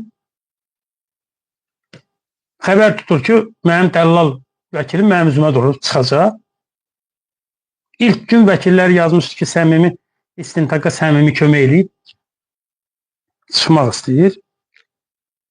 Mənim həyat yoldaşım, mənim dəllal vəkilimin həyat yoldaşına zəng edir ki, bəs bu nə məsələdir? Biz ailə dostuyuq. Belə bir şey mi var? Xəbərimiz mi yoxdur? Bəs sən də qadınsan. Nə münasibət göstərirsən? Həmin dəllalın həyat yoldaşı deyib ki, axı bizim uşaqlarımız var Məlahət xanım. Orada da Məlahət xanım yaxşı bir cavab vermiş ki, hə, düz deyirsən xanım, düz deyirsən Sipeydə xanım. Bizimki də, bizim evdə də 2 dənə konfet kağızı. İndi mənim Selcanım, Banu Çiçəyim konfet kağızı deyil ki, mən də bunlarla danışmalıydım da. Mən də bunlarla danışmalıydım da. Elnur İsmailova dedim ki, mənə balalarımı bircə də 60 saniyə görməyə, 60 saniyə görüm. Elnur ata, ana, ölü, diri qalmadan düşdü. Mən çox sonra bildim ki, Kürdaxanıda WhatsApp görüşmələri, şeylər. Və mən ora gələndə ondan sonra yarım saat ya gündə rahat danışırdım. Yeri gəlmiş ki, o keçmiş Şakir Musayev var. Onun bir möhtəşəm oğlu var. Mən ona buradan təşəkkür edirəm. Niyə təşəkkür elədiyimi demirəm, ona ziyan olar. Mən çalışıram ki, Teymura ziyan olsun, amma onlara olmasın. Elşad Şakir Musayev, Elşad Musayev idi mi? Nəsə. Ona təşəkkür edirəm. Ona mənim mənəvi borcum var. Yaxşı. O zaman bu məsələləri həll etmək lazımdır. Daha istəmişsiniz. Elə deyilmi? Bizə kömək eləyin. Bizə hörmət eləyin. Bizim hüquqlarımızı tanıyın, erməninin də hüququnu tanıyın da. Aha, nə qədər? Yox. Danışıram, hamısından danışacağım. Tamaşaçılarımız 3094'ü keçib. Bəs siz mənə deyirdiniz ki, ay nə bilim, ay belə 30 nəfər, 40 nəfər. Azərbaycan tamaşaçısı yerində durur. Axşam saat 6, burada 6'dır. 1 saatdir danışıram, danışacağım. Mən Qurban bəyə baxıram, Qurban bəyi də salamlayıram, Məmmədoğlu. Azərbaycan tarixinin ən möhtəşəm adamlarından biridir. Qurban bəy nə danışır, nə danışmır, o mənlik deyil.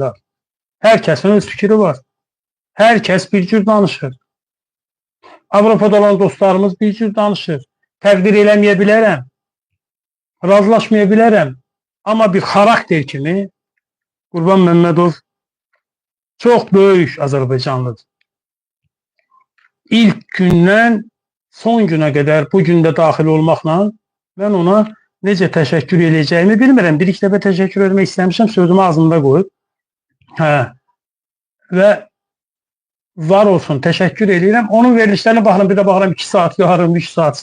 Olsun, bugün elə edirik. Və Azərbaycanda saat 7'də 3000 adam canlı yayında, hələ bunlar artaraq davam edəcək. Mənim tamaşaçım yerindədir. Xural TV yerindədir. Və Xural, mən də yerimdəyəm əslində. Çalışacağım ki, sizin etimadınızı doğruldum. Sentral deyilən bir yer var, mərkəzi müəssisə. Mən oradan çox tənqidi materiallar vermişəm. O tənqidi materiallar da mənim öz keyfimdən olmuyor. Həbsdən çıxan siyasi məhbuslar gəliblər, danışıblar. Mən də canlı yayında vermişəm. Mənim nə günahım var? Oranın bir rəisi var, Mail Məmmədov. Bəhramoğlu deyəsən. Mail müəllimə kimin nə münasibət var, mən onu deyənmərəm, amma Mail müəllim gül kimi bir insandır. Gerçəkdən elədir. Mən gəlmirdim ora, dava dalaş elədim, dedim getmirəm mən. Müalicə müəssisəsinə. Pis xatirələrim vardı oradan. Fikrət müəllim sağ olsun, Fikrət Qafarov dedi, səhhəti ilə bağlı ciddi problemlər var. Getməlisən, gəldim. Sonra yaxşı qarşıladılar. Oradan danışmaq istəmirəm. Mən müalicə müəssisəsi haqqında da danışacağım. Əziz tamaşaçılar, mən 6-cı zonda hər gün dalaşırdım.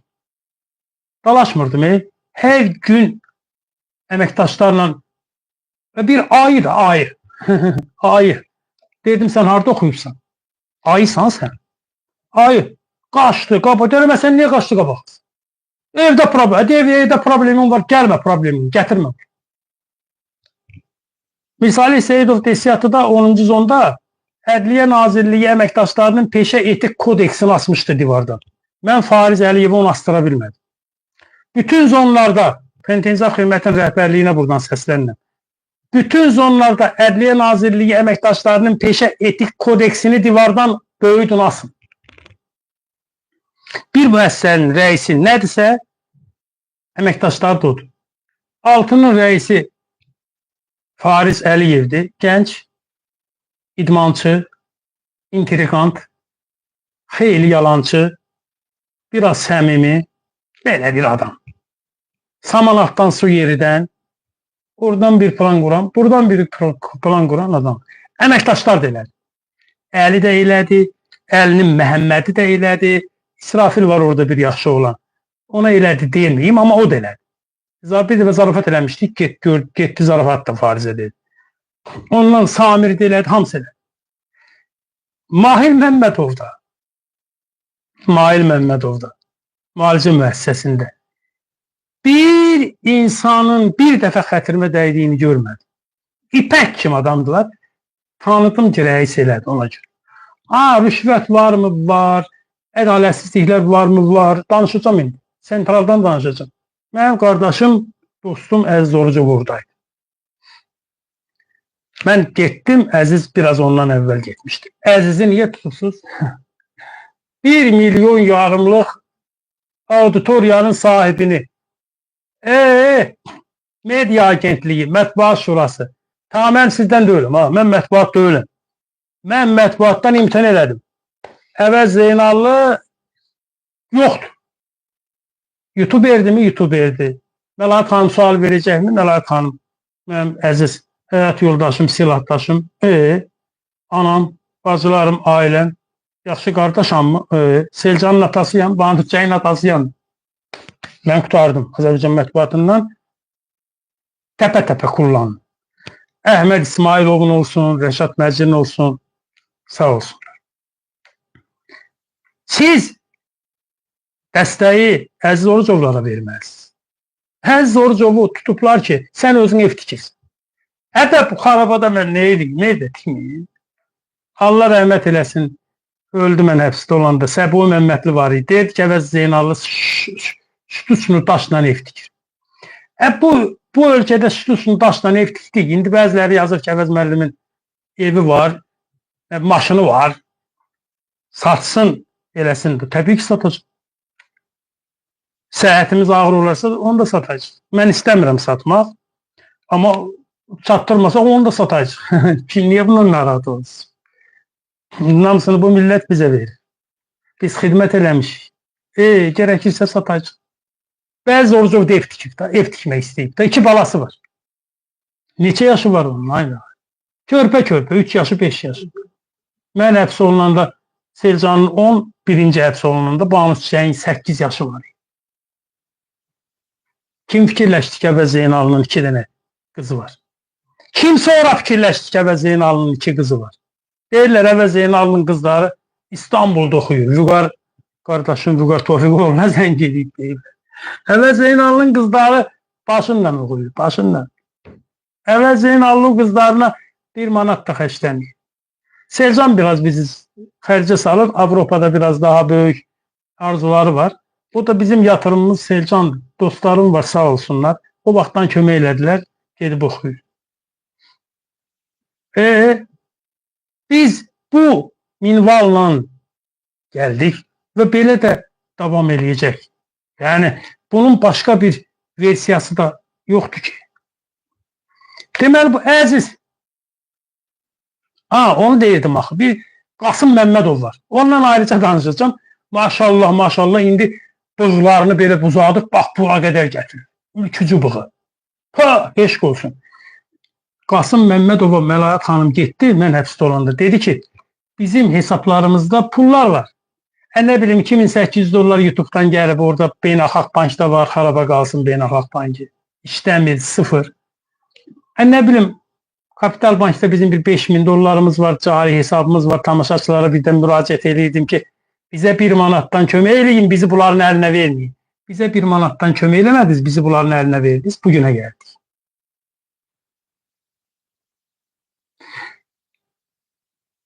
Geldiler mənim evimdən Selcanın Məmləkəti kitabından gələn 16.000 manatı Avropa Məhkəməsindən gələn 3500 evronu götürdülər.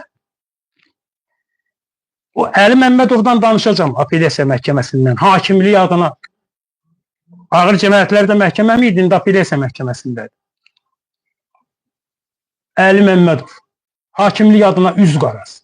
Bu yaxınlarda da Nərmanovda saatlı binadan deyir $360.000 ev alıb. Allah qismət eləsin, məsləhətdir. Həmin Əli Məmmədov. Məhkəmə qərarı çıxdı. Xüsusi qaydada müsadirə olunsun. Pul söhbəti yox. Cinayət işində pul yox. Məhkəmə prosesində pul söhbəti getməyib.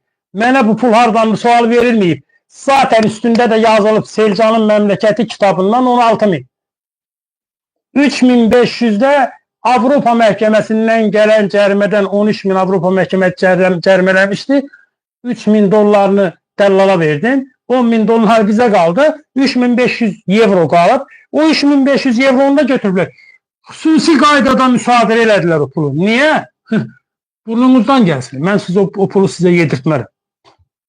Yedirtmərəm mən o pulu sizə. Məlahət xanım gedir, etiraz edir. Hər şeyimiz etiraz. Maşınımla getmişəm, vermirlər maşınımı. 136 gün Kamran Əliyev mənim maşınımı baş prokurorluğun zəmsində saxladı. Niyə? Dedim ay kişi, ay Teymur Qaralov. Dedim, vallahi billahi mən hədiyyə edirəm Kamran Əliyevə. Əgər ehtiyacı varsa o maşını. Mənə kişi kimi deyil. 136 gün əziz tamaşaçılar. Vermədilər mənim maşınımı. Qaldı orada eləcə. Deformasiya oldu, ne bileyim ne oldu, sonra da onu bir canımı çıxdı, bir təhər düzəldi. Məlahət xanım gedir, etiraz eləyir, qəbul eləyirlər, etiraz eləyir, qəbul eləyirlər. Ağlamayana pəpə yoxdur axı. Bu Qasımla danışır ki, bizim bu bank hesaplarını verin ki o kartlarımızı. Biz uşaqlarımızın təhsil haqqını yatıraq. Bir gün sonra cinayət işində bu. Həmin bu Qasımgilin təqdimatınla o hesaplara aris koyuldu. Hələ də aris var. Həbs. Sənin bığlarının qadasını alsınlar. Sənin bığlarını yesinlər. Qasım. Sənin bığlarını yesinlər. O ayrı məsələdir. Əli Məmmədovun qan məsələsi ayrı məsələsidir. Belə qan vurdu ki, belə bu. Birdən-birə məhkəməyə gəlmişəm. Hakim Əli Məmmədov. Əlindən belə elədi, əvəz müəllim, mənim qanım türk qanıdır. Mən sənə qardaşlıq eləyəcəm, sizə qardaşlıq eləyəcəm. Bizə 10 ili, 9 ili oxuduq ki, gözümüz kəlləmizə çıxdı. Əziz Orucov nə eləyib ki? 2 dənə gül balası, xəstə anası, yoldaşı da Lamiyə xanım, salamlayıram. Buradan Çerpanova Lamiyəni. Fədakar bir qadın, fədakar bir ana. Ev tikir özünə. Mən maraqlanmışam. Bu cinayətə görə, ev tikməyə görə bir adam həbsdə yoxdur. Hələ həbsdə yox. 2 il, neçə il verdilər. Noyabrın 7-sində kalendarıdır. Hamımız sevindi ki, aman. Buna 206-cı maddə qoymadılar. Buna 10 il vermədilər. Əziz Azərbaycan xalqı. Əziz Orucova 2 il 7 ay iş verdilər. Biz sevindik. Hamımız dedik şükür Allah. Niye qalır ki orada əziz? Teylor İbrahimov var. Mənim birinci həbsimdə bir otaqda qalmışıq. Teylor Fətişoğlu. Uzun müddət Qarabağ müharibəsində, birinci Qarabağ müharibəsində travma alıb, uzun müddət işləyib, Azərbaycan qəzetində işləyib. Bir otaqda qalmışıq. Mənim gündəliklərimi oxuyanlar Teylor tanıyır. Getdim sentrala xəstəxanaya, Teylor orada. Teylor, nə olub sənə? Tubzonda qalırdı Teylor. Bunların mən bir-iki dəfə yıxılmışam. Mən də hamamda yıxılmışam. Hamamı elə kafeldən, elə metlaqdan eləyirlər ki, bu dəhşətli bir şey. Teylor yıxılıb, Teylorun sağ ayağı ombadan qırılıb. Dərhal götürüblər Teyloru sentrala. Bir ildir oradadır. Nə əməliyyat eləmirlər, nə müalicə yox. Sentralda zaten müalicə yoxdur. Pul özünə yazırlar, özün alırsan dərman. Yəni, tibb baş idarəsi dərman vermir. Zonlara dərman verilmir. Biz bu vaxtda bir neçə dəfə danışmışıq. Bu Teylor Fətişoğlu, indi Teylor İbrahimov bir ildən çoxdur oradadır. Bu Nizami müəllim gəlmişdi mən orada olanda. Travmatologiyanın baş həkimi gəldi, danışdılar, sonra tapardılar, bunu 3 gün saxladılar. 3 gündə nə bilim nəyə, nəsə iynə zad vurdular, ondan sonra gətirdilər. Bu adam indi yeriyə bilmir. Bir ayağı uzanıb, bir ayağı gödərib, vəziyyət pis. İndi buna nə deyirlər ona? Nəsə lazım. O sümüyün yerinə nəsə qoyurlar, implant deyirlər, nə deyirlər. O da 6.000-7.000'dir. Bunu eləyin də.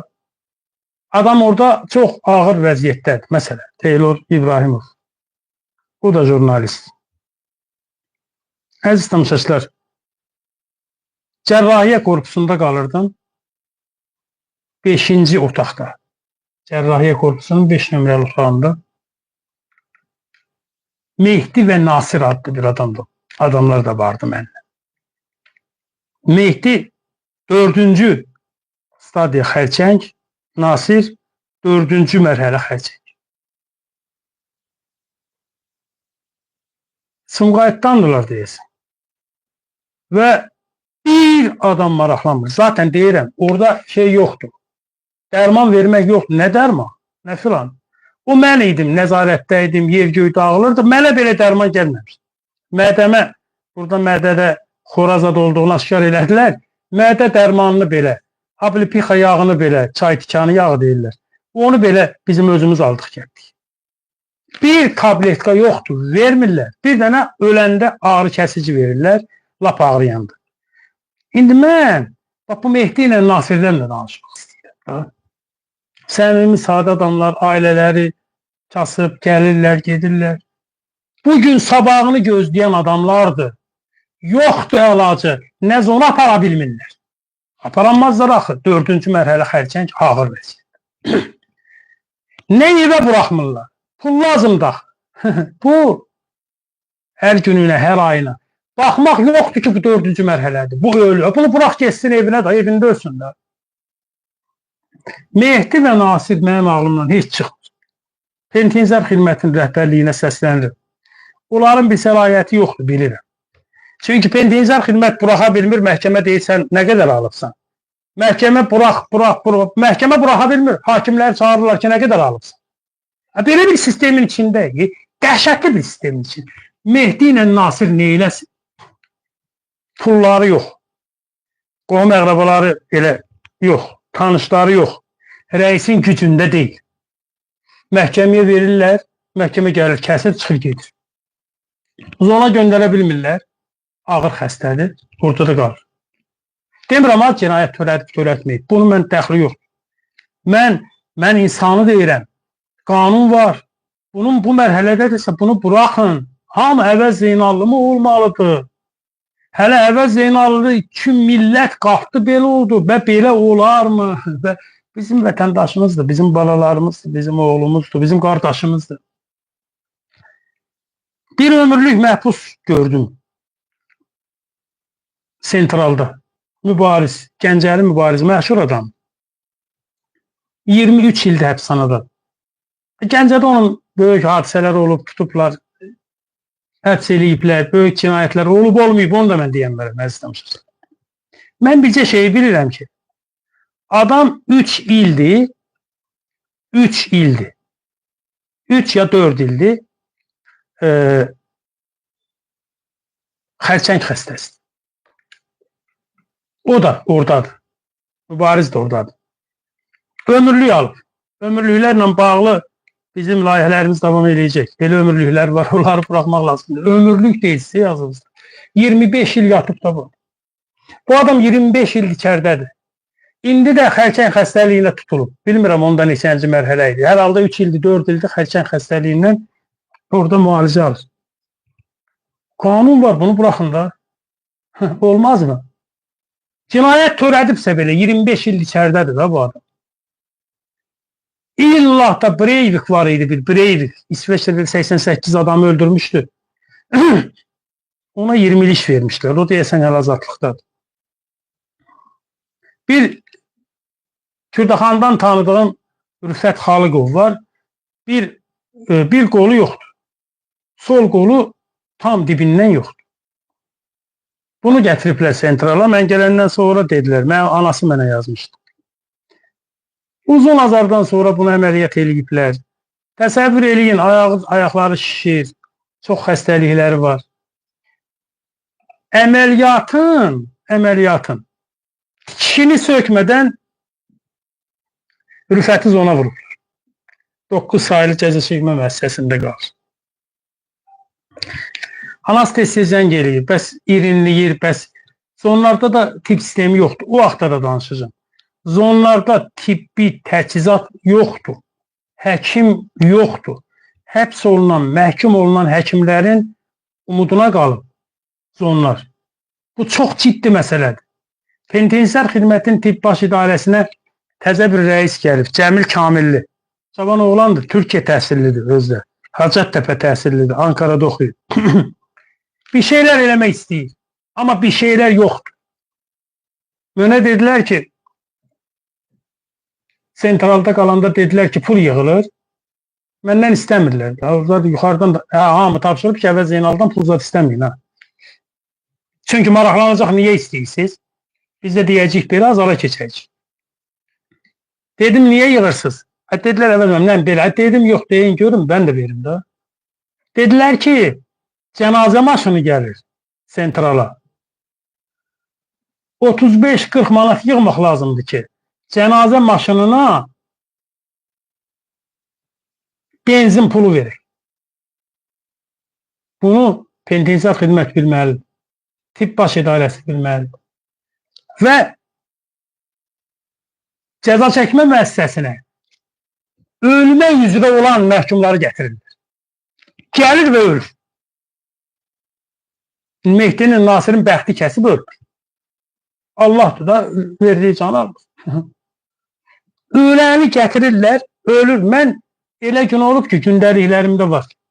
3 cənazə maşınının çıxdığının şahidi olmuş.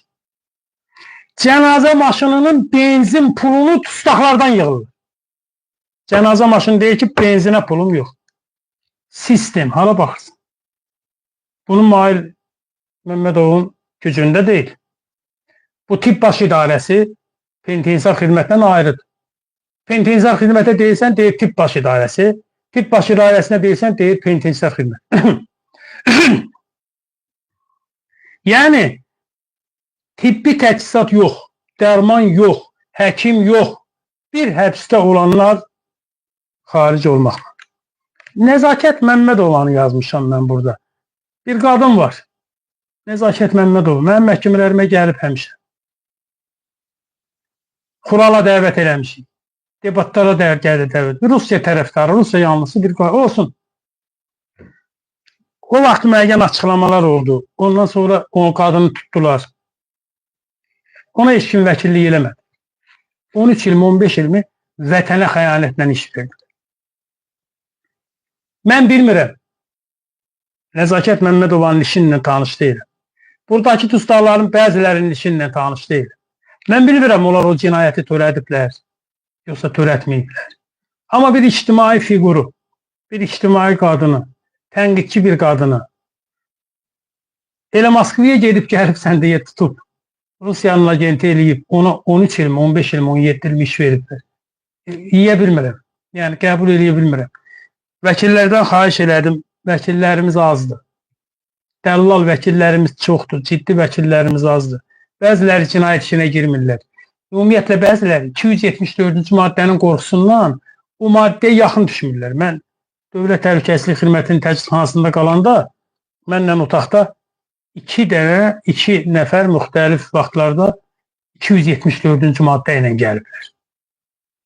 274-cü maddə ilə. Mən o adamlarla söhbət eləmişəm. O adamlarda bu boyda cinayət yoxdur. Adam gedib Suriyaya, Suriyadan gəlib, adamı tutublar 274-cü maddə ilə. Nə edə Allah onlar? 17 il iş verdilər, 17 il. Və Fazil Mustafa işində mənə zəng eləmişdi Fazil Qasımovun qardaşı. Fazil Qasımova 9 il veriblər. 27 gündür, 28 gündə aclıqdadır.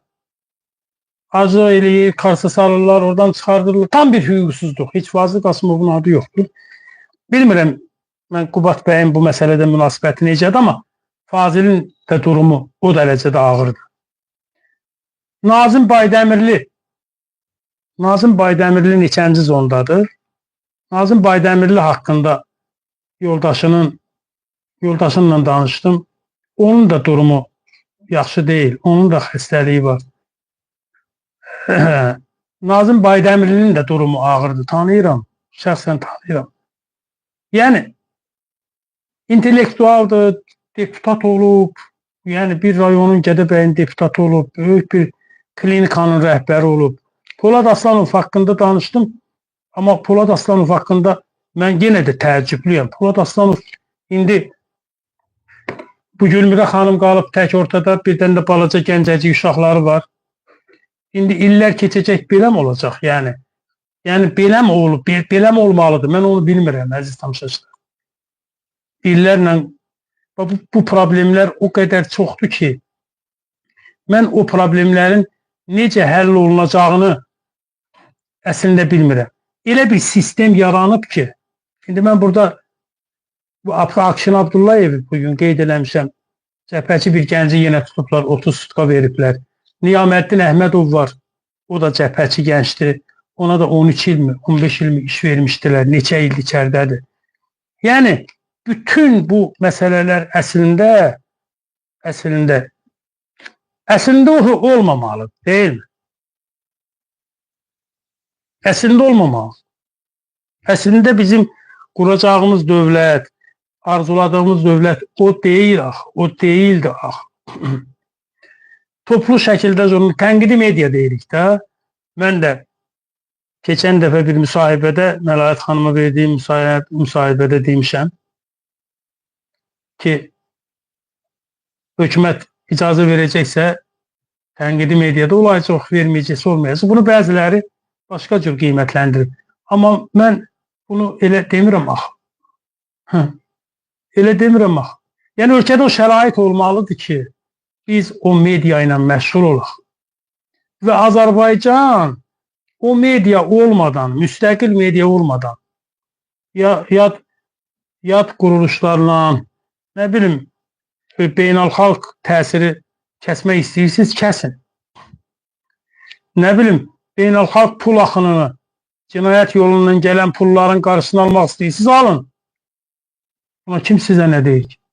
Amma toplu şəkildə jurnalisti tutub Sevinç Vaqif qızına 9 il vermək nə demək? 9 il vermək nə demək? Yəni, cavan Azərbaycan qızlarını tutub 9 il, 10 il cəzalandırmaq nə demək? Biz mental dəyərlərimizi də mi unutduq? 9 qızımız var içəridə. Ev tustaqlığına buraxmaq nə zor işdik. Siz bunların arxasında duranları tuta bilmirsiniz, toxuna bilmirsiniz. Bunlara mı gücünüz çatır? O sual ortaya çıxır. Ülvi Həsənli kimi bir istedadlı adamı içəri tıxmaq, 9 il, 10 il vermək nə demək? Mən baxıram o uşaqların son sözlərini oxuyuram. Diridirlər, gözəldilər, gəncdirlər, dinamikdirlər, meydan oxuyurlar. 2011-ci ildə mən də meydan oxuyurdum. Mən indi də meydan oxuyurum. Amma ömrümüzü bitirirlər axı. Natiq Cavadlı var məsələn indi. Mən o heyətdə hamının adını bir-bir çəkmədim. Natiq Cavadlı var. Çox istedadlı bir insan. Hafiz Babalı var. Çox istedadlı bir insan. Turan İnformasiya Agentliyinin İqtisadiyyat şöbəsinin direktoruydu. Ruslan İzzətli var. Oğluna yazdığı, Özala yazdığı məktubu oxudum. Bugün etdiyi müraciəti dəstəkləyirəm. İctimai televiziya deyə gəlsin, canlı versin. Azərbaycan mediası bilirsiniz necə hərəkət edir? Ruslanın o sözünə qüvvət. Mən prokuraturanı sıxanda, Teymur Qaralovu sıxanda bizim media holdinglər cinayət işinin materiallarını dərc edirlər. Yalan, yanlış. Necə? Niyə? Niyə dərc edirsiniz? Mən bir il məhkəməm getdi, mənim dostlarım belə gəlmədilər məhkəməyə. Sübut eləsin ki, rüşvət almayıb deyən adamlar belə, dırnaq arasında hüquq müdafiəçiləri belə kar oldular, qulaqları tutuldu. Kör oldular, gəlmədilər məhkəməyə. Gəlmədilər ki, görsünlər vəziyyət necədir. Baku TV ən sonda gəldi və prokurorun ittiham hökmünü çəkməyə gəldi. Mən də qovdum zaldan, dedim gedin bura, gəlin. Bu mətbuatında belə ümidinə qalmışıq. 3500'e yaxın insan canlı yayındadır. Hamınızı salamlayıram. Çox yorma özünü yazırlar. Çox sağ olun. Gözüm də zəifdir. Aşkımın da burada burası qırıqdır. Sən Allah. Birdən elə baxarsınız. Belə mən bizim kənddə mafraq deyirdilər. Mafraq. Mən indi mafraq olmuş adam. Gözümün biri həbsdə tutuldu. Gözümün biri sol həbsdə tutuldu. Mən sol gözümü 4 ay kör gəzdim. Mən həkimə gedə bilmədim. DTX-da deyirəm. Deyir olmaz. Gəlmişəm Kürdəxanıya, olmaz. Mən tutulan kör gözümü əməliyyat elətdirmək üçün 1 il 6 ay mübarizə apardım. Niyə? Bir dəfə rəisə dedim mənim eşdə yarım saata həll elədiyim məsələni mən içəridə 1 ilə həll eləyə bilmirəm. Niyə belə eləyirsiniz? Sistem elə olmazmı ki? Qardaş, ağrıdım, məni götürün xəstəxanaya da. 2 il mən bax belə buralarımı oluşturmuşam ki, məndə nəsə var. Məndə nəsə var. Məndə nəsə var. Siz məni vaxtında müalicə eləyin də. Yəni problemlərimiz çoxdur əziz tamaşaçılar. Mədəmdə problem var, ödümdə problem var, başımda problem var. Yəni tam mənada mafraq bir əvəz Zeynallı var gözünüzün qabağında. Seycan, mafraq sözünü bilirsən sən nə demək? Yəni tökülmüş, sökülmüş, belə hissələrə ayrılmış. Mənim burada 2 tamaşaçım var. Məlahət xanım, Selcan xanım, Banu Çiçək xanım da işdədir. Baxmayaraq ki, məzun oldu, amma işdədir. Burada da belədir.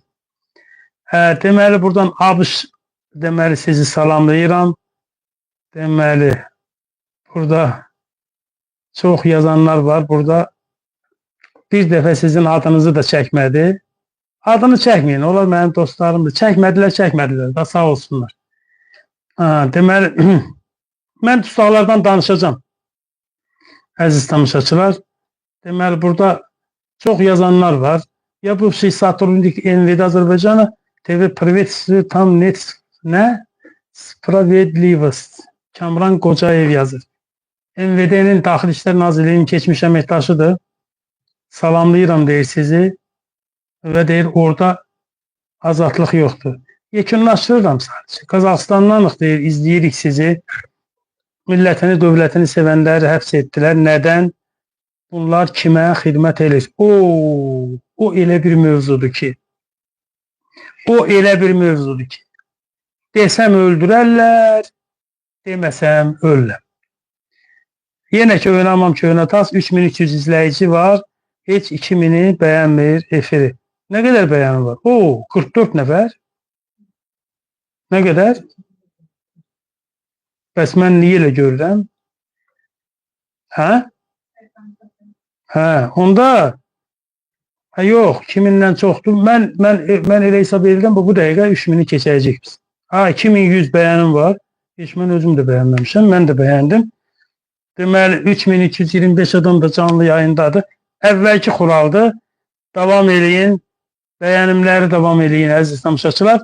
Niyə belə eləyirlər? Nə üçün belədir? Onu desəm öldürərlər, deməsəm ölürəm, amma mən onu deyəcəm. O uzun bir məsələdir. Azərbaycanın milli vətənpərvər kəsimi hədəfdədir. Təkcə Azərbaycanın daxilindən mi gəlir bu məsələ? Yox. Təkcə Azərbaycanlıqdırmı? O da yox. Burada iqtidarın əlini üzünü yumuram, amma geosiyasi vəziyyətimiz odur ki, Azərbaycanın milli vətənpərvər qüvvələri hədəfdədir.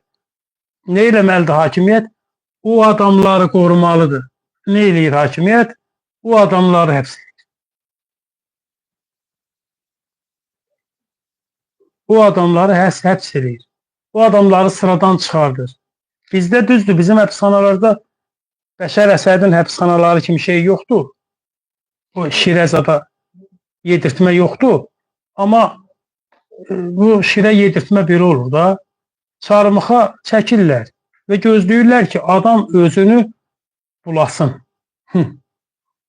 Çarmıxa çəkirlər və gözləyirlər ki, adam özünü bulasın. Bunlar da onu çəksin. Belə şey olarmı? Neçənci əsrdir? Necə ola bilər televizor olmasın? Necə ola bilər soyuducu olmasın? Necə ola bilər dustaq yerdə yatsın? Necə ola bilər ev dustağın başına uçsun? Türmələr mənim prioritet mövzularımdır, əziz tamaşaçılar. Ömürlük məhbuslar mənim prioritet mövzularımdır. Həmişə müraciət eləyin. Kimlərin adını çəkmədimsə çox-çox üzr istəyirəm. Siyasi məhbuslarımız çoxdur. Mənə yazın, bizə yazın, qaynaq xəttimiz işləyir, ora yazın. Yəni, qarınca qadarınca, sağlığım imkan verdiyi ölçüdə çalışacağım ki, heç olmasa həftədə bir dəfə canlı yayınlara çıxım. Müəyyən məsələləri dəyərləndirim. Müəyyən məsələlərə öz baxışımı sərgiləyim. Amma olmayanda da haqqınızı halal eləyin. Dünya elə bir dünyadır ki, bir də gördün bugün varsan, bir də gördün sabah yoxsan. Biz Titanikin orkestri kimiyik, çalışacaq, işləyəcəyik. Sizi sevirəm, sizə təşəkkür edirəm. Sizi çox istəyirəm. Və Azərbaycanda xuralın bu 270 minlik, bugün 270 min 400 olduq. Bu 270 min 400'lük böyük kütləsini özümün arxam, dayağım hesab edirəm. Və bildiyimi, mövzularım var həbsxanada. Onların hamısını yazmışam, qeyd eləmişəm. Onların hamısını danışacağım və çalışacağım gündəlik məsələlərə də, gündəmə də reaksiyamızı bildirək. Sağ olun. Səni sevirəm, Azərbaycan.